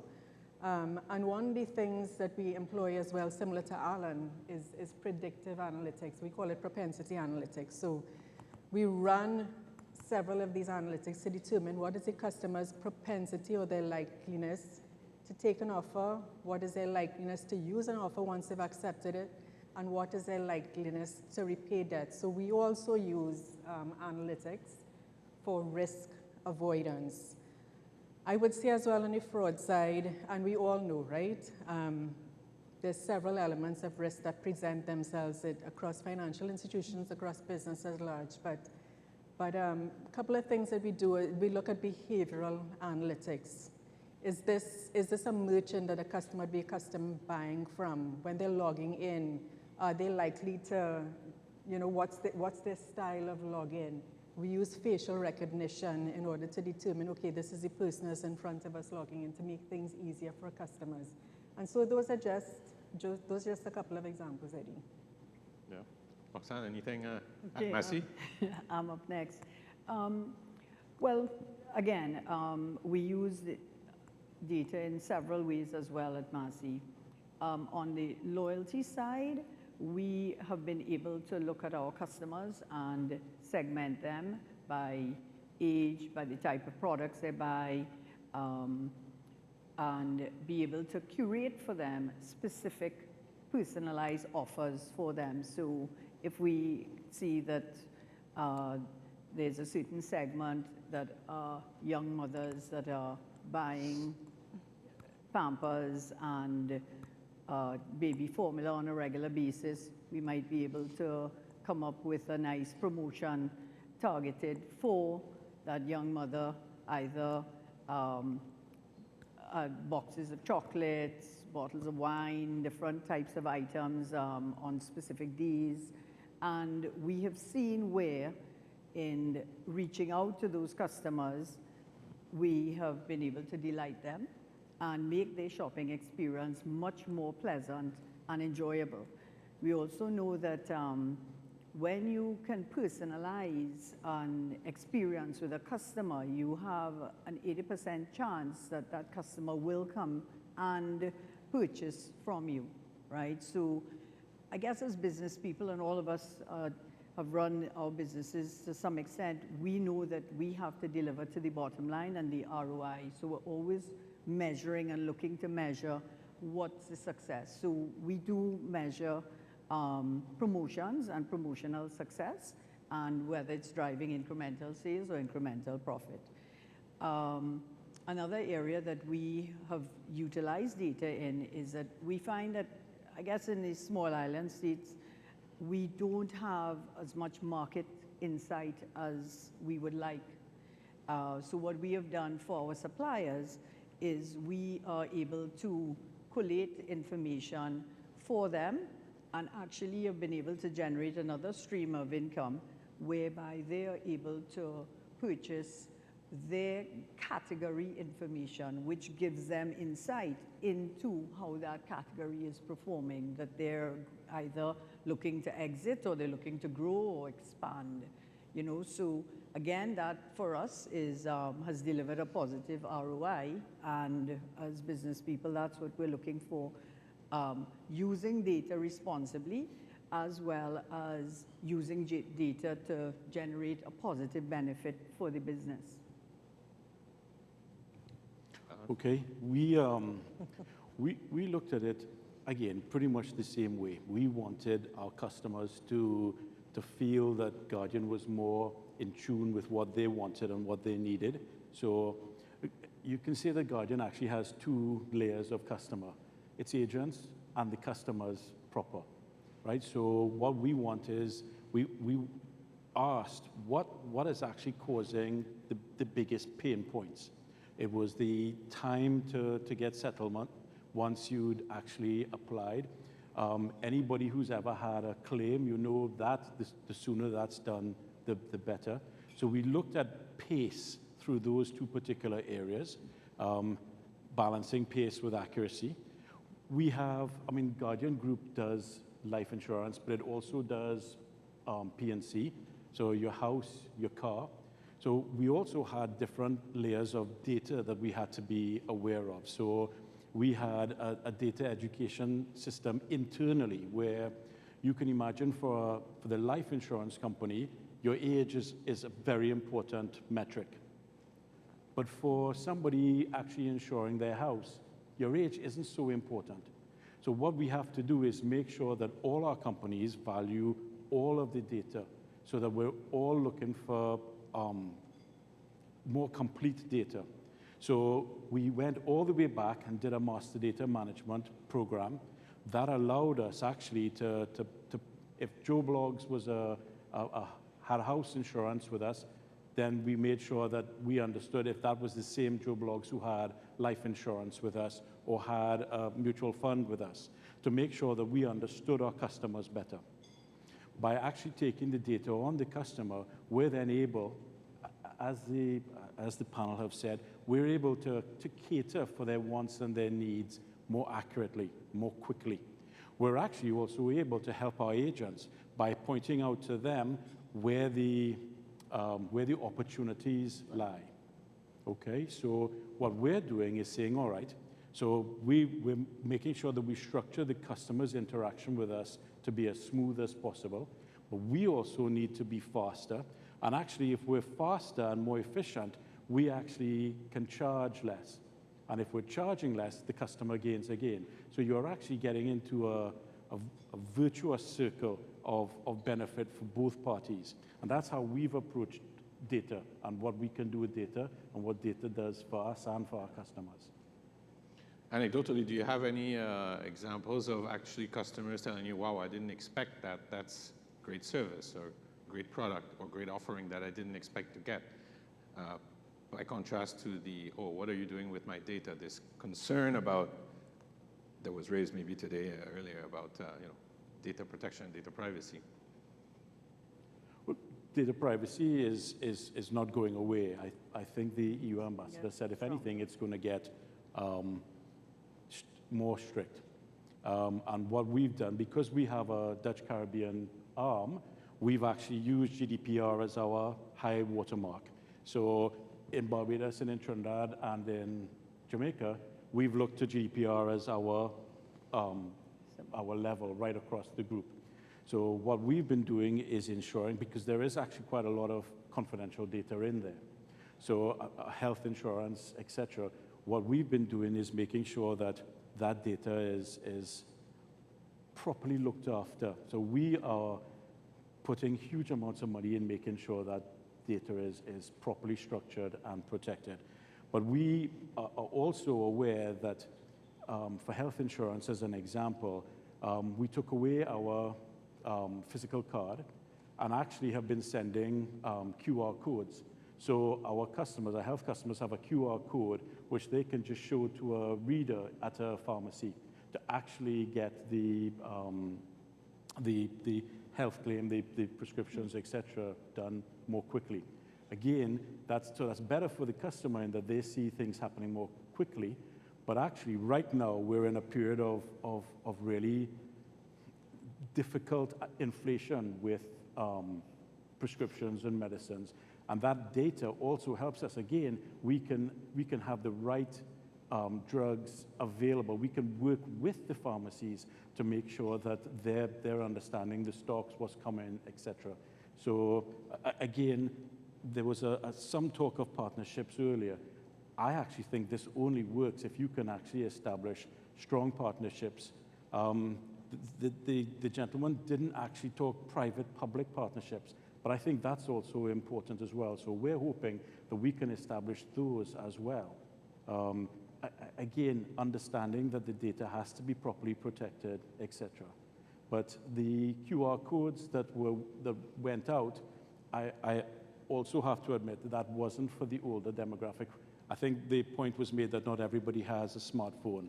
Yeah. But for those who do, that QR code was a real bonus for them in terms of pace. Well, excellent. I think so far I hope we've shattered the illusion that data is not used in Trinidad by business. Clearly it is. I think I also want to encourage those of you who may not be of the size of Scotiabank, Guardian, or Massey to still think about, despite being maybe smaller or with less resources, how can you apply the same principles, or how can you use data? How can you start through the process? Because size is not what matters, and I think we'll talk about that maybe a little later. But to switch gears a little bit, in terms of the best practices that you've adopted, the things that you do that make data projects work. Any thoughts on that or any mentions? Sure. So I think first off, we have to start with clean data. Right? So any data project, you need to have clean data. If your data is compromised or is random, then the types of insights that you get from it are not going to be the best, and likely the decision engine that you have and or the end result solution that you're going to end up with is not going to be fitting either. And I think, as we work through a number of data projects at Scotiabank, I think what was clear to us is that data is collected and stored through a number of departments and through a variant number of systems as well. So for us, it was really very important for us to be able to capture all of that information and integrate it. Why? Because it's no good understanding the head of the snake without understanding the tail and being able to understand an end-to-end process for a customer. And so we found, as we entered into all of our data projects, it was important to understand the front, the middle, and the back sentiment and how things ran so that we could create a better customer experience. What are the best practices? Building on what Gail had shared, what I would say in our experience would have been, one, ensuring that we had a strong project outline and a strong governance or cadence around the project. So the first thing would have been to identify what is the problem to be solved, all right, and design a project team that would have been multifunctional. It had to have people from the operation, needs to have data analysts, possibly a data engineer, and where you can identify exactly what is it that you want, what's the problem and what do you want to achieve, and set about doing it in quite a collaborative manner, meeting very frequently and looking at this and taking the steps to move forward. As Gail said, the ideal thing is to have clean data. What we have found is that the data isn't always clean, but if we spend a lot of time trying to clean the data, we'll never even get to the problem. So we have found that if it's 70% accurate and clean, let's start. All right, we could have a separate project team on the cleaning side, but let us start with the problem solving and not take on too many problems. So if it is that we think that inventory is something that we want to tackle, then let's go deep into that and understand the benefit of ensuring that we have the right inventory levels and we have the right items stocked and whatnot. Understand the benefit of doing that and then jump into it. So strong governance, being very focused on what the problem is to be solved, and frequent check-ins, including the operations along with the data scientists, for me. Yeah, Alan? Absolutely. So a very strong project team, a well-balanced project team, I think is very important. And that includes, and I'm sure just to make it absolutely apparent, that includes the executive sponsorship. You don't get any project done without that executive sponsor. We found that out because obviously data, advanced analytics, all very sexy, We started the project. Everybody is thinking, everybody's going to love this. We're really going to find this is a win for everybody. We didn't necessarily have the executive sponsorship. And suddenly, we're very surprised and disappointed. There doesn't appear to be a really good take-up. Yeah. So what we're trying to do, so as an example, we would look at claims, all right, because an insurance company has lots and lots of data on claims. But what we're finding is we think we have data, and they're looking at us and going, no, that doesn't work. No, that doesn't work. So we're not interested, so you can keep your data. Thank you very much. So we actually had to take a step back and say, okay, advanced analytics isn't a winner for everybody. So let's just make sure that we go all the way back to first principles. So we rebuilt the project strategy. We actually made sure that we invested in having the right mandate. We got the right sponsor. And actually, we then stepped back to make sure that we put culture first. So we made sure that everybody understood why it was important. So again, this isn't rocket science. It isn't specific to data. This is pretty much project management 101, right? But it applies to here just as much because there is this mystique around advanced analytics, et cetera. So people don't necessarily want to help because they see some amount of danger to their roles and their jobs. So what you've actually got to do is make sure they understand what you're about to achieve. I think that's actually one of the things. So that was one of the things we had to adjust for, invest in a data culture so that everybody understood how important it was. That yes, you've always taken in claim forms in a manual form and you've rekeyed them. How about we actually have optical character recognition on your mobile phone so you can take snapshots that there is no rekeying. That sounds okay, because that's not a threat. So it's little things like that that we found that have actually helped us. So we've built that, culture is probably too big a word really, but we've tried to make sure that everybody has an appreciation of what that data is going to do for them. Right, make sure that they're invested in the project as well. But as I said, no rocket science there, project team, executive sponsorship, proper mandate. That's what we've seen actually working. Thanks. Any other roadblocks that Roxanne or Gail you've seen and how you've gone around them? Well, I would say what Alan was saying about, ensuring that you have executive sponsorship, that's really important. And I think the role that I'm in right now at Massey is rolling out and embedding some of the digitization programs and projects that we have developed, let's say in Trinidad, to ensure that it's rolled out across the region. Because we have a lot of interactive and intuitive dashboards that provide a lot of really on-the-spot data, and ensuring that we have the executives utilizing and using those dashboards is really important. We all tend to, we think we know what the solution to the problem is just because of our own experience or our own gut feel, right?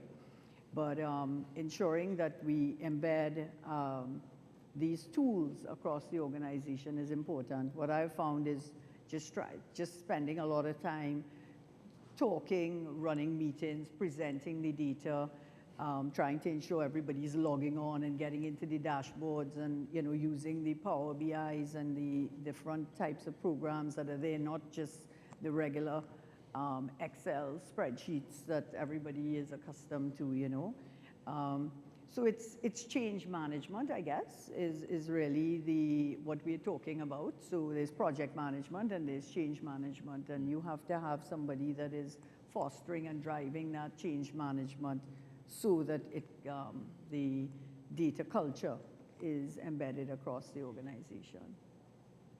Mm-hmm. Can I just give an example? Please, yeah. Because both other speakers talked about cleanliness of data. And if you wait until your data is clean, you never do anything.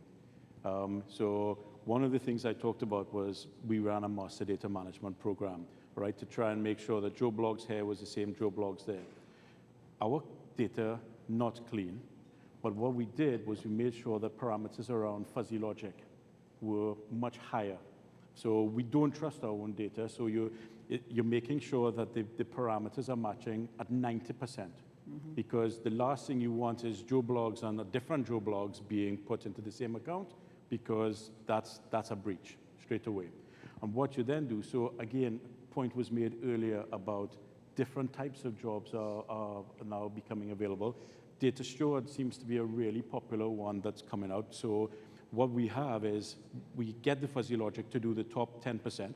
Anything below 90 or 90 to 70 then has a data steward meticulously going through, making sure that other metrics are used to make sure that the account is matched. Otherwise, it's actually kept separate. But it's to use like that. Those sorts of deliberate projects actually help with the cleaning up of data while you're not standing still. Yeah. I just wanted to use that as an example. Excellent, yeah, thanks. Actually, you mentioned earlier resources, and I think because we have some folks here that may be data scientists, data analysts, I know TT Lab is here.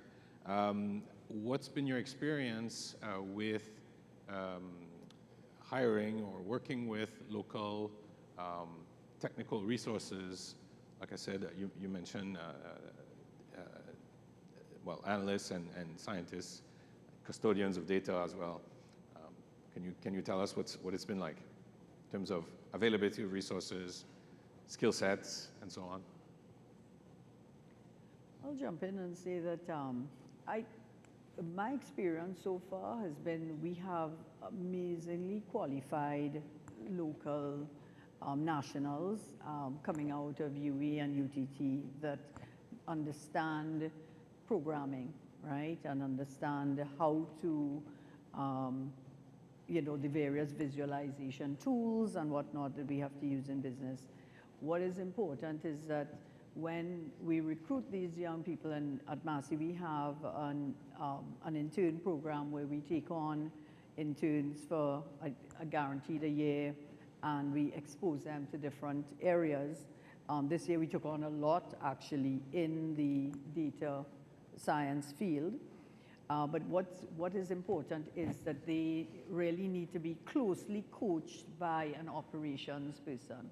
Yeah. Because I think one of the speakers previously had made the point, I mean, you could be asking questions on, on trying to marry demographic and socioeconomic data, but if you don't know what the question is and what you're trying to solve for, then the information or the results won't make any sense. So closely partnered with, again, an operations team will allow them to start questioning the data in the systems and writing the right algorithms to give us the analytics that we need. Yeah, no, I fully agree with Rox here. I think the intersection between data and the business thought process is where the magic happens. Data is just data, but unless you have an understanding of how the business operates, what's going on in the environment, what's happening in your customer base, it's very, very difficult to understand the trends that you're seeing. Excellent.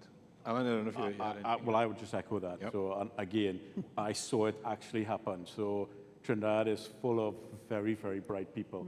We have got some marvelous people out of UE.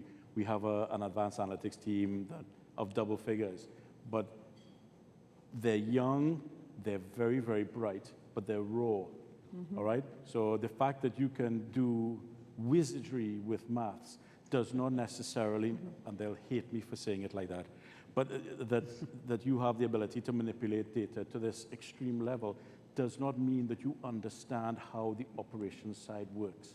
So what we've been trying to do is to develop some of the data scientists into business translators. So, and again, they'll hate me for using these words, but somebody in the middle who can talk geek to the operations and operations to the scientists. So hence the word translator, so that they absolutely bring those teams together to actually make that magic that you've spoken about. That really is where it wins. But it's any person who comes in green to a company, they need to see a broader aspect of what's important, etc. So that's what we've done there. Excellent, thanks. Patrick, you're coming at the right time. I just plugged in TT Lab there, so right timing.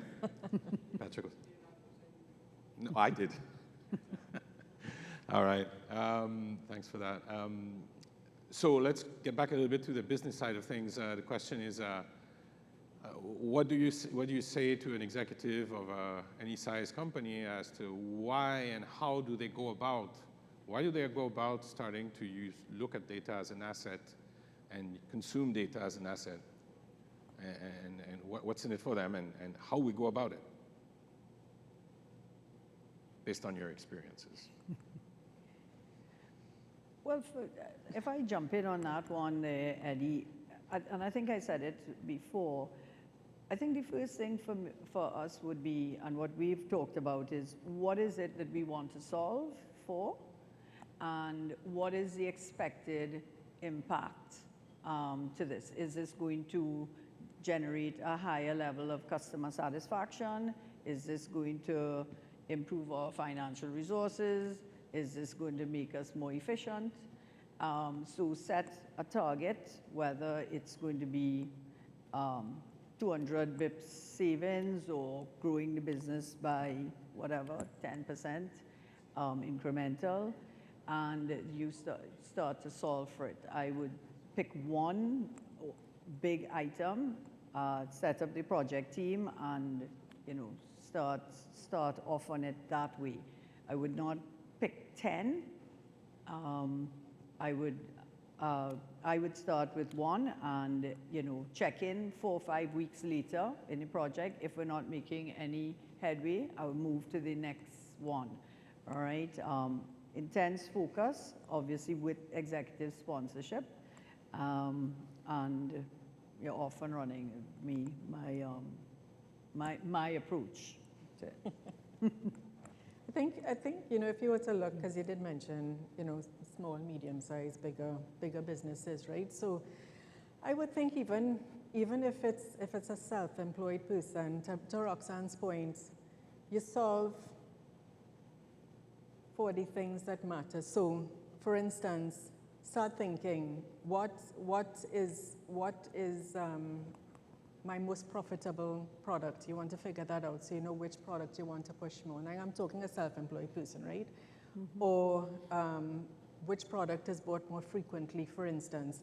And then you start to track data. Now, we all think we need like these highfalutin systems, and we need to employ a lot of heavy tech personnel and folks, but we really don't. When you start off small, you can use an Excel spreadsheet, but I think what is important is that you continue to track and build that information over time so that you can then use that information once you gather a particular mass or scale to be able to determine trends, to be able to make decisions for your small entity. And then you grow, and by little you graduate into, yeah, maybe I can employ a data analyst now, maybe I can use some of these AI type tools to help me, but there's no need to start off big. You can start off really, really small, just mining your own data and using some really simple type spreadsheets, self-managed, to give you those little insights that are going to help you to progress your business. I don't think there's more to say. I completely agree. Okay, sounds great. I see time is running by quickly. The conference or the presentation includes the word AI, and we really haven't spoken that much about AI. I think we briefly touched on predictive analytics and other aspects, but because it's very topical with the tools that exist out there, the chat GPTs and etc. Within the organization, what is the view of these tools? What is the view of the technology that you slowly have access to? It's an opportunity to me, but I think it has to be carefully managed. So we've looked at, I mean, AI to us is a huge step in terms of, so a chatbot, all right? Simple way of a chatbot will learn every time it speaks to another customer and then another customer.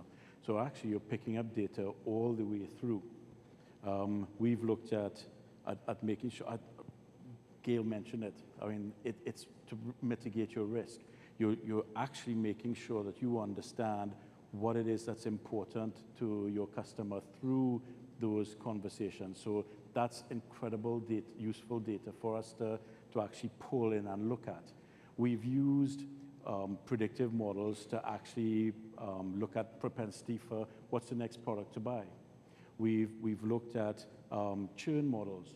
So who is likely to churn, so that we actually can reach out and see if there's assistance, because persistency is probably one of our biggest metrics in terms of importance to profitability. So you make sure that those models actually help you mitigate the risk of losing a client, performing poorly, etc.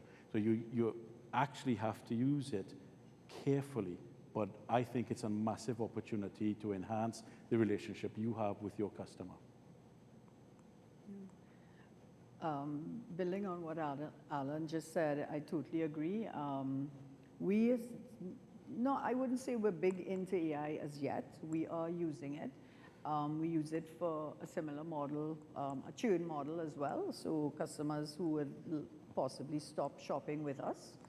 And as the IT folks tell me all the time, every month this is running, and I don't understand it, quite frankly, because that's not my field. But they would say, don't worry about it, Rox. The machine learns every time it runs, and we run the model. We're learning more, and the data is more accurate and whatnot. So I do believe them, because when I see us using that data in a call center to reach the customers, I'm seeing more and more accuracy coming through, right? So I think that AI is a big opportunity. It has to be well governed. It has to be well managed. But it's certainly an opportunity that's going to create more services. It's an opportunity that's hopefully going to make business perform better and create new jobs. Mm-hmm. Yeah, anything to add to that? Yeah. So again, and I think it was said, in the panel discussion before, right? AI is here to stay. Mm-hmm. It's not going away. If you look at other markets, you look at the Chinese markets, and a reference was made to the Chinese and US markets earlier on, right? They're testing autonomous trucks. Why? Because truck drivers can only drive X number of hours a day. And I don't know the number, but autonomous vehicles can drive 24 hours. So it's a huge way of addressing your cost efficiency. It's a huge way of providing your customers with a better customer experience. And so certainly from our perspective, and Roxy, you touched on it, right? So AI operates with a set of rules, so carefully governed. But what it does differently to the human brain is it continues to think, mm-hmm. and it continues to recreate, and it continues to solution. So continues to give optionality that we as human beings aren't, in some instances, able to create ourselves. And so to Roxanne's point, it does provide jobs, but it provides different jobs. It's not that it's not a job provider, it provides jobs. It helps to provide a better customer experience. It helps provide additional digital optionality for customers, certainly in the banking, from a banking perspective, for customers to be able to bank safely and conveniently from wherever it is that they choose. It helps with optimizing your cost structure by, again, looking end-to-end at your overall process to determine where are the bottlenecks, what are the things we could do faster, what are the things that we could digitize and automate to not only improve speed to customer, but as well as to manage those manual errors that tend to occur in manual processes as well. So I think, a lot of great things coming out of that AI world, and fully agree with folks. I mean, we're hearing us three, and we're not the only three CEOs that are using data which fuels AI. But it definitely is here to stay. Now, and I think, again, the discussion was around the risk associated with AI, and that's another piece that I think that we all have to swallow very hard and be very thoughtful about. Because as you think of, again, AI and the fact that a lot of data is stored up in the cloud now, a lot of the processing and computing is done via cloud, and that's because it just simply is faster, right? We're not using those clunky old disks that you remember sticking a disk in your, it wasn't even a laptop, it was a desktop, and as it would start to go, grr, grr, grr, grr, grr. That's not the case anymore. It's almost with immediate action that you get access to this data. But with that comes this threat of cyber, right? And it's a hard pill to swallow. We might say par for the course, it is the price of progress. God forbid, we have cyber attacks, and we have had a few here most recently. But AI has to continue, because if we don't jump on board, other people will bring it, we will be left behind. And I think the important thing to note is that, like I said, there must be proper data governance, we must have proper security protocols in place, so certainly from a customer level, the authentication, the encryption from an employee perspective, the restrictive access to data. As you look to your systems, you want to make sure that you're monitoring your systems on a regular cadence to see where, again, you have faulty hardware, software. You want to be able to ensure that you're monitoring for situations where there have been security breaches, and so that you could jump in there and deal with early on, right? And really, that really is the best that you can do around managing these risks. Excellent. I think it's about time to open the floor to any questions or any contributions from the audience. Where's the microphones? There's a lot of hands. That's great. Yep, there's quite a few people that are, well, there's a lot of hands raised already. So.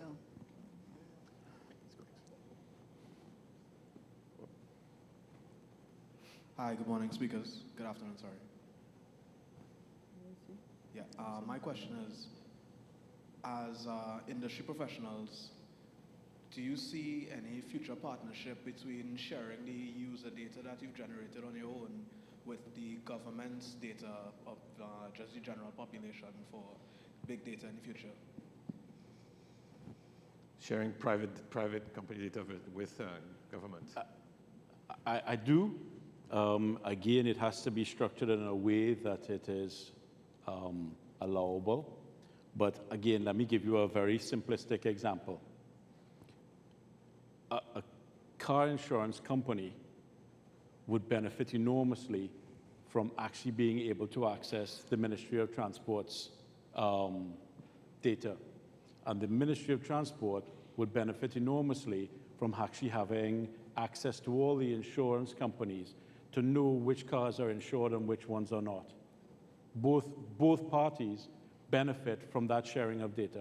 So there's an example of what I was saying earlier about a public-private partnership. That's not actually very difficult, and both parties benefit enormously, I think. Why is it not happening?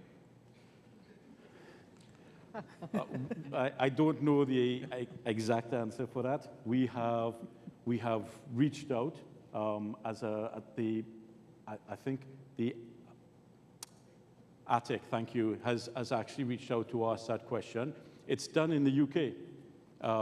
So it is possible. It's not rocket science. It's not even cutting edge. It is just about sharing and trusting that both parties are going to properly manage the other's data. And I don't know whether that's, I genuinely don't know the answer to your question. There are all sorts of guesses I could make. But I just want to use that as an easy example of how both parties can win quickly. Can I just add to what Alan just said? And I think of one of the big areas that is of concern to, I guess, globally is food security, and certainly in the Caribbean islands that way. I think I would be quite happy to share information on the vegetables and fruits and stuff that we sell, right? And understand the agricultural inputs, the farmers, because sometimes in Trinidad what we would see is that everybody's growing the same item, right? And then you end up with very low prices because everybody's coming with cucumbers, let's say, versus if we could be quite happy to share demand and information on fruits and vegetables, which could be fed to the Ministry of Agriculture and the farmers in token, so that they could either schedule how they grow, what they grow and what not, you know, the type of quality and what. So there is a lot of scope for public-private sector partnership. I would just want to say that I do think also that as a country, we do need to enact the Data Privacy Act. I think that we don't have one in Trinidad. I hope it's not too controversial, but it's true. Barbados has one. So I think Alan made the point that at the Guardian Group, you follow the GDPR, which are the EU standards for data. So do we as well at Massey. And we use those frameworks and the Barbados frameworks as our frameworks for data privacy. So I think that both public and private, we need to get on with this, and we need to structure the data in a way that we know that it's private and it will not, you know, it will be encrypted and safe and secure, and off we go to share data. It's not like you're sharing or you're losing your intellectual property or your competitive advantage. It's the other way around. Yeah.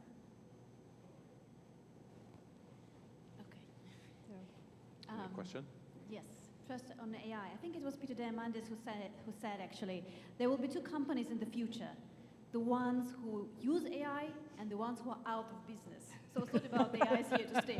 It's either you use it, you're not even left behind, you're just like out. Mm-hmm. And my question is, given your experience, your rich experience of using data, could you tell us what insights that data generated for you that you found most impactful, whether in terms of increasing your customer base or transforming your business, or maybe just surprising, something that you didn't expect that you found out from looking at the behavioral patterns of your customers or anything else? Thank you. I don't know that this is a perfect answer, but one of the things that we are doing is, in looking at how quickly we can onboard customers, we looked at the questions that you go through on your application, okay? So insurance is literally about measuring risk, understanding the risk so that you can price the risk. So the underwriters want to ask all the questions on earth, okay? But we have to balance that with the customers who would rather answer 3 or 4 questions and then say, give me a quotation. What we've used AI to do is actually analyze what questions change the pricing of our underwriters. Because if a question, whether it's answered yes or no, or A or B, and the price doesn't change, why do we need to know the answer to that question? And we actually got some pretty surprising results. Areas that we thought would materially impact the riskiness of a particular person's application became less so. And suddenly those questions are in the frame for, do we get rid of those? Or do we keep a hold of them? And of course, being humans, we keep everything, right? But that's one of the really interesting aspects where you can get surprised because you look at, you're having to move away from gut feel, right? That's one of the big things.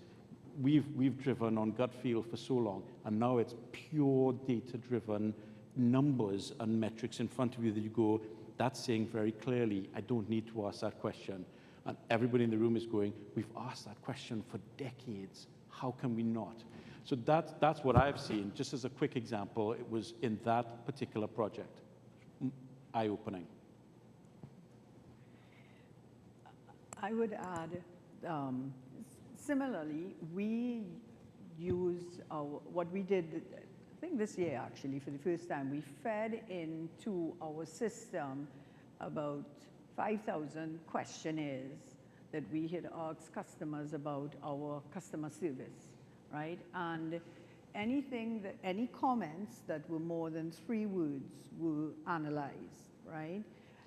By store, by country, and we were able to generate reports, again, very quantitatively, with insights as to what were some of the pain points in different stores, whether it was the layout or whether it was the bathrooms needed upgrading, whether it was the products weren't being culled enough and whatnot. And this was across the entire Caribbean.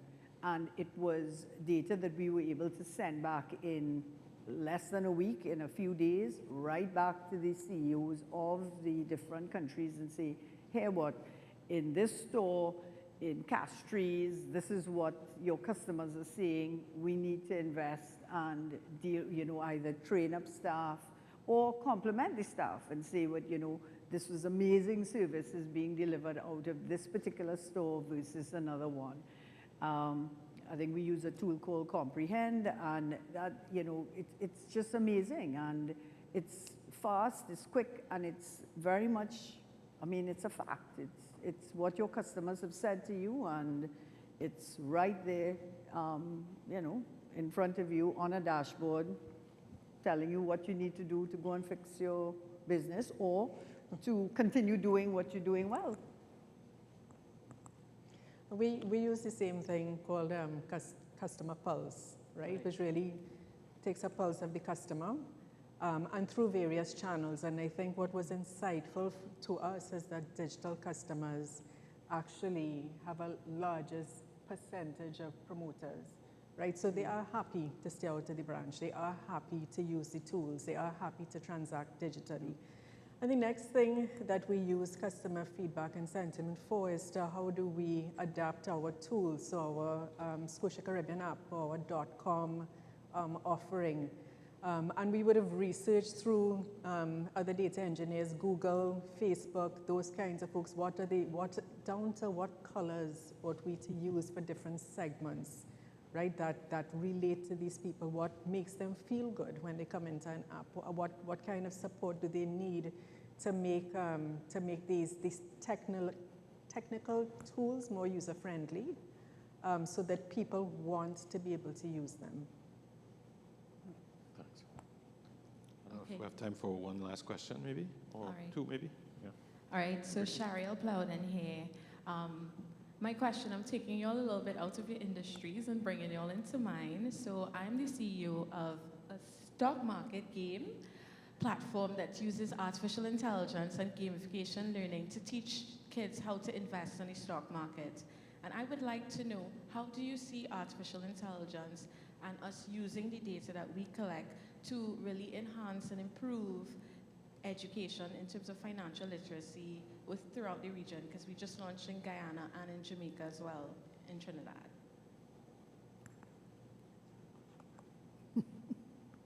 How does gamification how can gamification help financial financial literacy in Trinidad?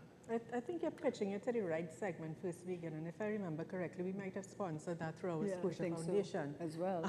Yes. But I think you're pitching it to the right age groups, kids that want to play, kids that are in tune with the whole gaming industry, and so.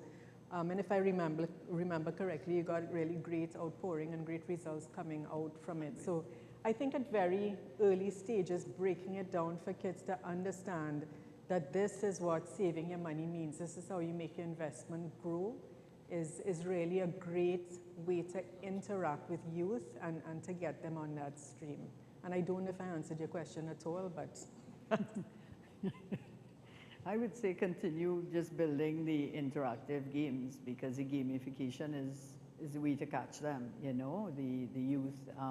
They're on there playing games all the time. We are as well as adults, but definitely and continue, because I know it's been a very successful project. It's a lot, and you know, just coming back to what Alan said, it's a lot sexier than what we used to do in the past, which was open an account for youth and put $5 or 25, or in my time it was 5. It was really, I mean, it seems like nothing, but that was big money in the day.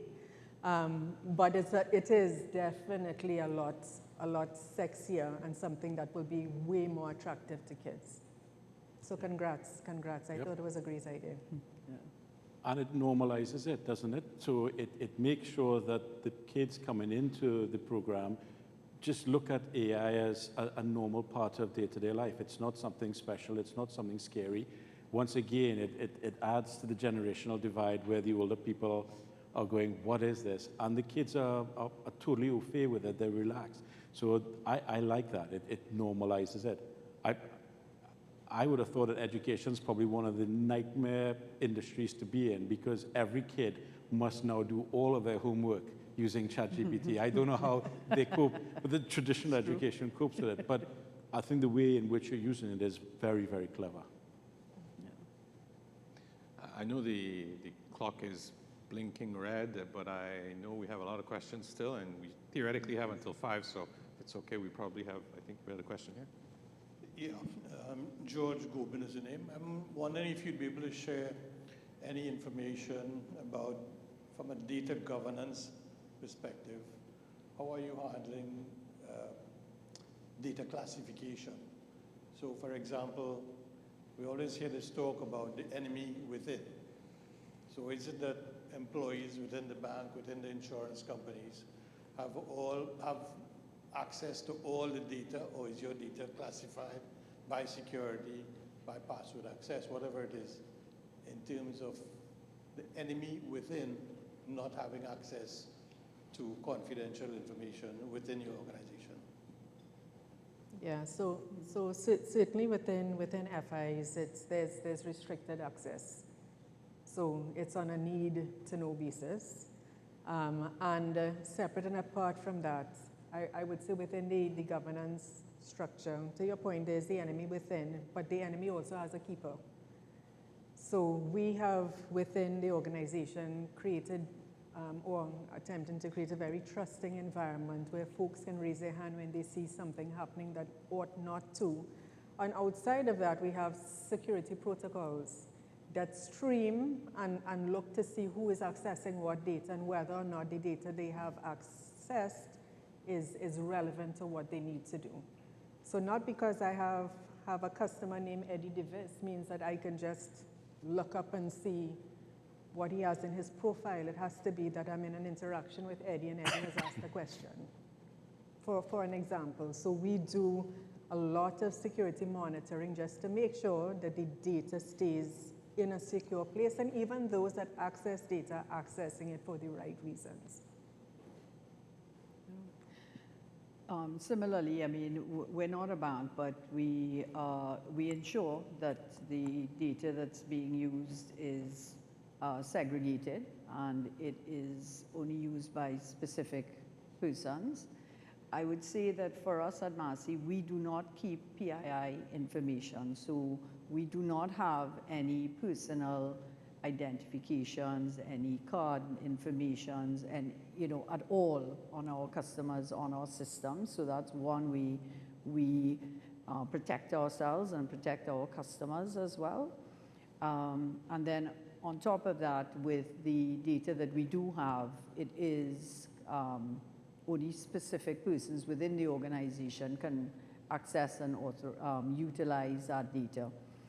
And as Gail said, we're fortunate enough to be monitoring as well the systems, 24/7 because of AI, really, and to ensure that nobody's entering into an area that's, as in nobody within the organization is entering into an area that they're not supposed to be in. So yes, segregation, governance protocols, regular audit trail checking. We don't have as many needs for physical segregation like that, but we will look at any unusual activity. Again, that's one of the beauties of data is that we now do so much by exception reporting. So instead of having huge reports to go through, you're just looking at what happened that was unusual. They're much smaller and much easier to actually react to. Well, we try and make sure that there is as much preventative, right? So going through reports the day after, the horse is bolted. So we try and look at as much preventative. So the segregation and the protocols become very important there. So we would have, similar to what Gail is saying, we would have line of business separation. So one agent cannot see another agent's clients. A person in health claims cannot see life claims. So there would be that segregation as well. So even though the databases might be sucking up, again, we would look at masking data, etc. And we also would make sure that for PCI compliance, we do not hold credit card data, etc. So that's what we would try and do. I think that's yet another reason why executive buy-in has to be involved, has to happen on any data project, however small, to make sure that proper governance is set, roles and responsibilities, business objectives, obviously, etc. But Richard?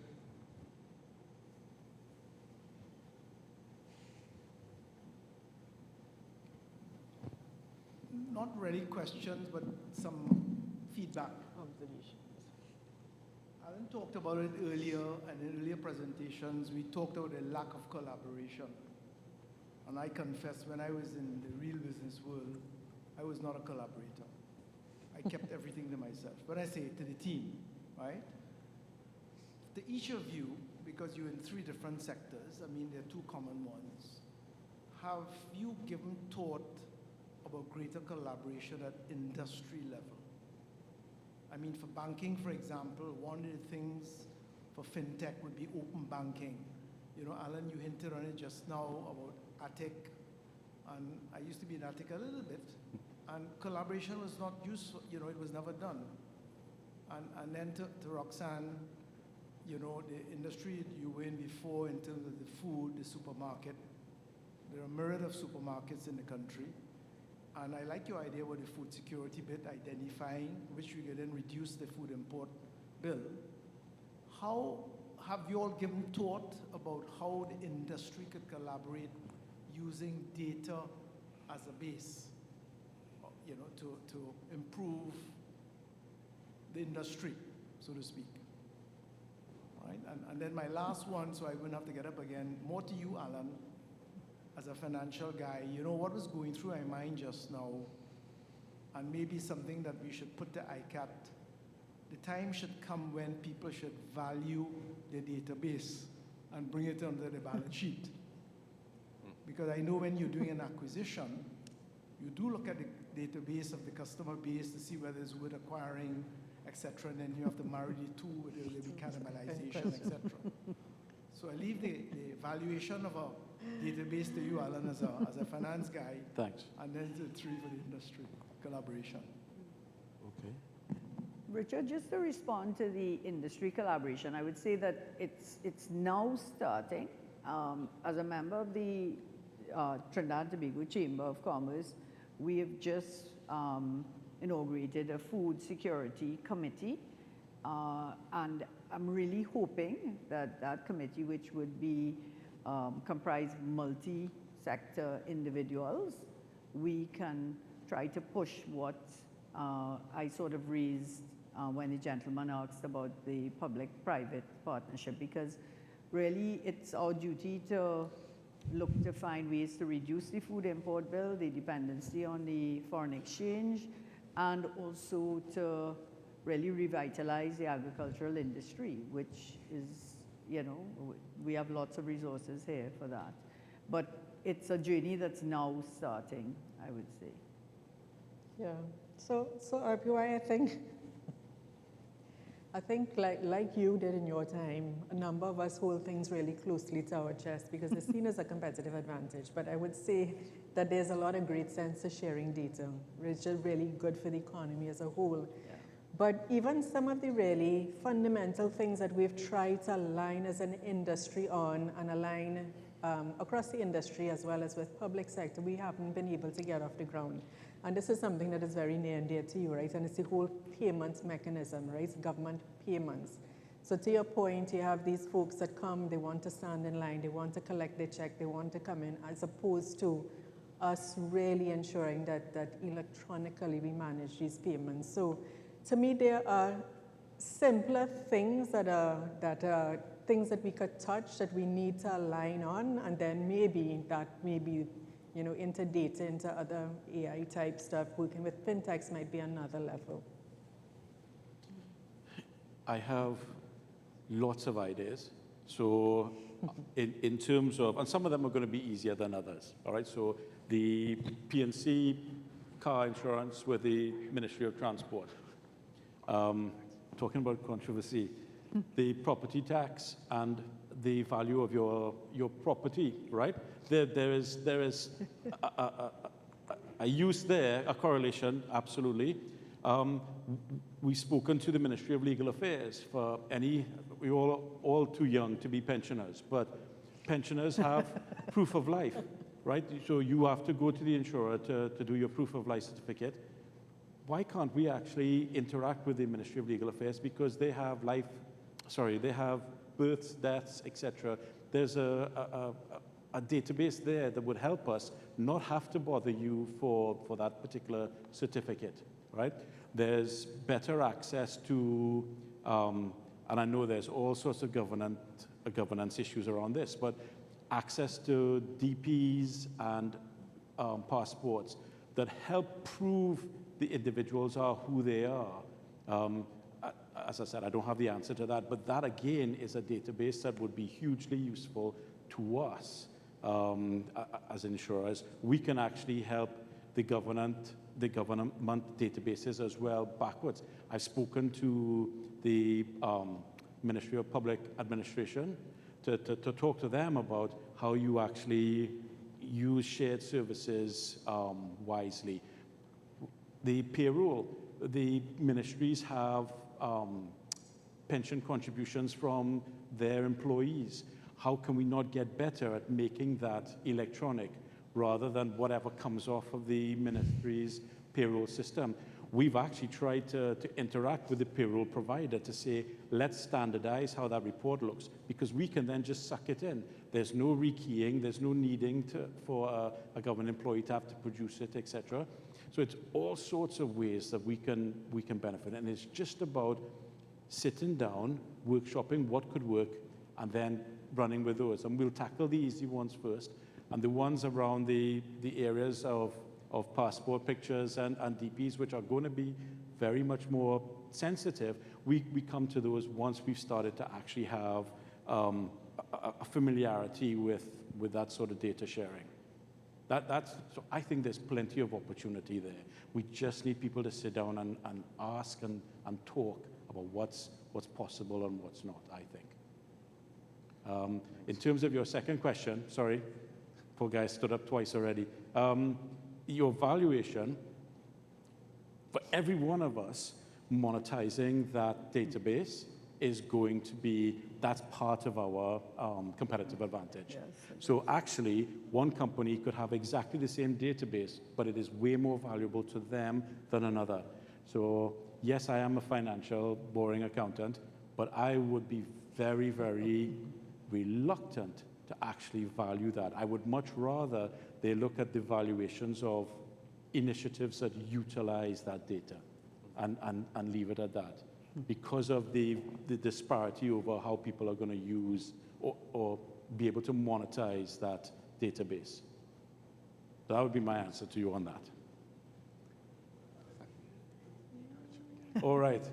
Okay. My action is to try and squeeze as much as I can out of that database for the benefit of my shareholders and the customers. But absolutely.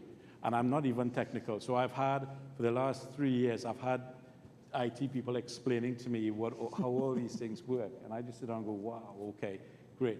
And then all I do is just ask the really nerdy questions. And what happens if we do this? And what happens if we do this? And in between the rolling of eyes, occasionally we hit a nugget and we say, okay, why don't we try and extrapolate it to do that? For the IT people, they probably think that doesn't happen enough, and they have far too much to deal with me on.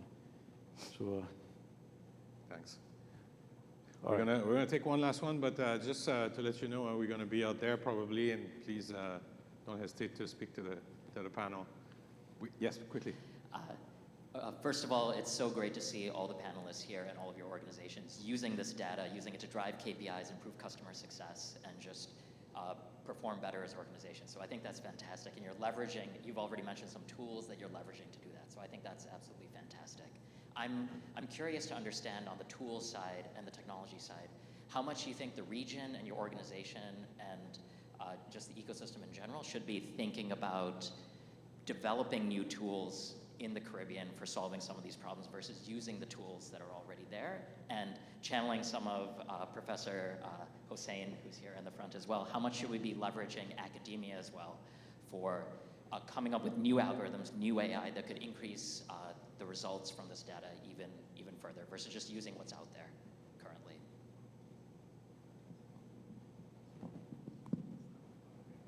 Have you found the need to develop or personalize some of the tools you use, or so far the tools you use suffice to the needs you have?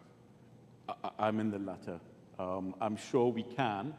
Again, I am in awe of the people who I have met who've come out of UE and our local institutions. So the ability to do that, absolutely no doubt. But I would be honest with you and say that right now, we haven't needed to push the envelope. So we have been able to run with established tools, and certainly I am very wowed by some of the outputs of those. So I don't need to push the envelope just yet, but that's me. Yeah. Same thing. I mean, we have been utilizing the established tools as well, obviously tweaking them and to give us a specific result, but we have not found the need to develop anything unique for us. I think that certainly when I think of what we do at Massey Stores, we are a retailer, and retail is one of the oldest professions in the world, quite frankly, and so there's a lot of already established protocols and tools that we utilize. So we haven't found the need to come up with anything too innovative at this point. Yeah, and I think spend is also something that companies also consider. Yeah. So it's a great point that you made, because as things change, we ought to be innovating along, but spend is always a piece that you have to take into consideration. So I would say that we have considered new tools, but Scotiabank has a digital factory. It's, at international standards. They operate, they pull data, they pull tools from other places to be able to design and then redesign after. And certainly as we look at customer journeys, we're always looking to see how we can adapt things through. I talked earlier on about some of the things that we do with our lending portfolio, but there's also an onboarding program, and so that's something that certainly is being worked on. So that's another tool, but not a tool, well, I guess a tool for us, but also a tool for our customers to use. Thanks. So again, I invite you to probably chat with some of us here. We'll be staying afterwards. Okay, well, I'm being, I'm not seeing those. Where are we? Ah, okay, hello. Thank you so much. Lois St. Bryce here. So my question has to do, I think, a little bit outside of what we've been talking about so far.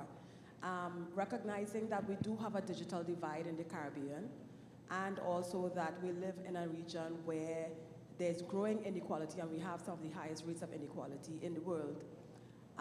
Could you speak to how those things are impacting your business models as you think about leveraging AI, particularly given, for example, the example you shared where you would have been collecting data from your customers over the years, which you thought might be impacting your pricing decisions, or whether you would onboard somebody as a client and you recognize that you don't actually need to collect all that information.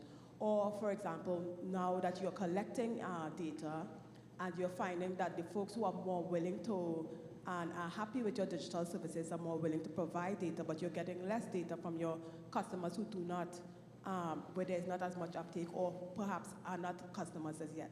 How is that impacting your business model? And in the context, of course, of the Sustainable Development Goals, where the private sector has a critical role to play for all of us to be able to achieve that.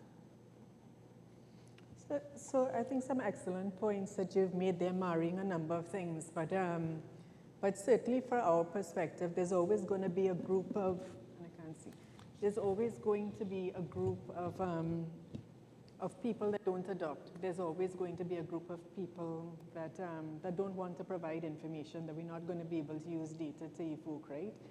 There's also that group of underbanked individuals, which I think the financial institutions have given a commitment to assist with, ourselves as well as public sector, the Central Bank, the Ministry of Finance, have said, okay, fine, we're going to work on a simplified due diligence model. So those types of folks, I would say, you'd not use AI to re-engineer to understand how it is you bank or how it is you can improve sort of customer performance and that thing.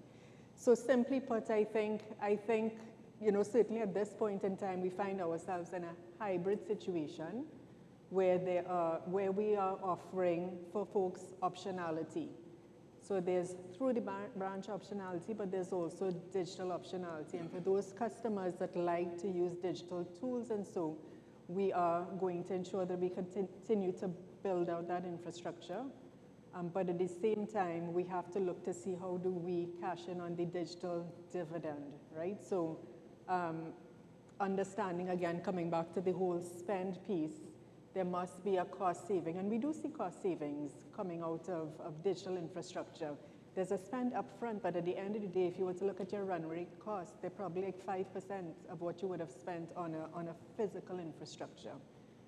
So I guess to give you the short answer is that we will look to employ hybrid models that cater both to, again, in-branch service as well as digital optionality. Thank you. Okay, well, I think that leaves us with conclusion. So thank you, everybody, for contribution today. Thank you for your active involvement and the questions you had. And hope this presentation or discussion was useful for everybody. As I mentioned before, hopefully breaking the myth that data and analytics is not being used in business in Trinidad and the Caribbean. I think it is. I think we have a good example here. And I think the lesson here is not just large conglomerates or large businesses, but small, medium businesses should start right away. Should make sure that there's some governance, executive buy-in, and strategic planning that aligns with the use of data. And this is a long-term involvement, so to better start now, small steps, quick wins, and keep iterating so that eventually the benefits of data usage show themselves in the operations, efficiencies, and increased revenue and opportunities and better service to the customers. So thanks again to everybody. And I guess we will see you somewhere over there. Thank you.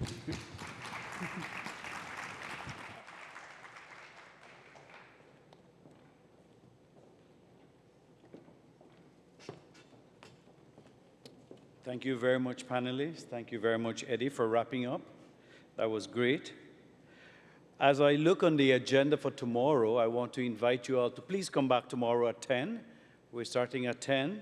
It's going to be a great session as it relates to that buzzword that you've heard today, digitalization, and the smarter future. And now for your reward for having been with us almost all day long and up until this point.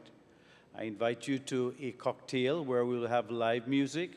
As you start walking out to your immediate right, there will be the Jade and the Ruby rooms. That is going to be your destination before leaving this building within the next 3 seconds. So I invite you to that session. If you need to get your parking ticket stamp, that young lady who has her hands up, she'll be able to support you. So thank you very much for your being with us today. We've come to the end of day 1 of our sessions, and we invite you to tomorrow starting at 10. Have a great evening.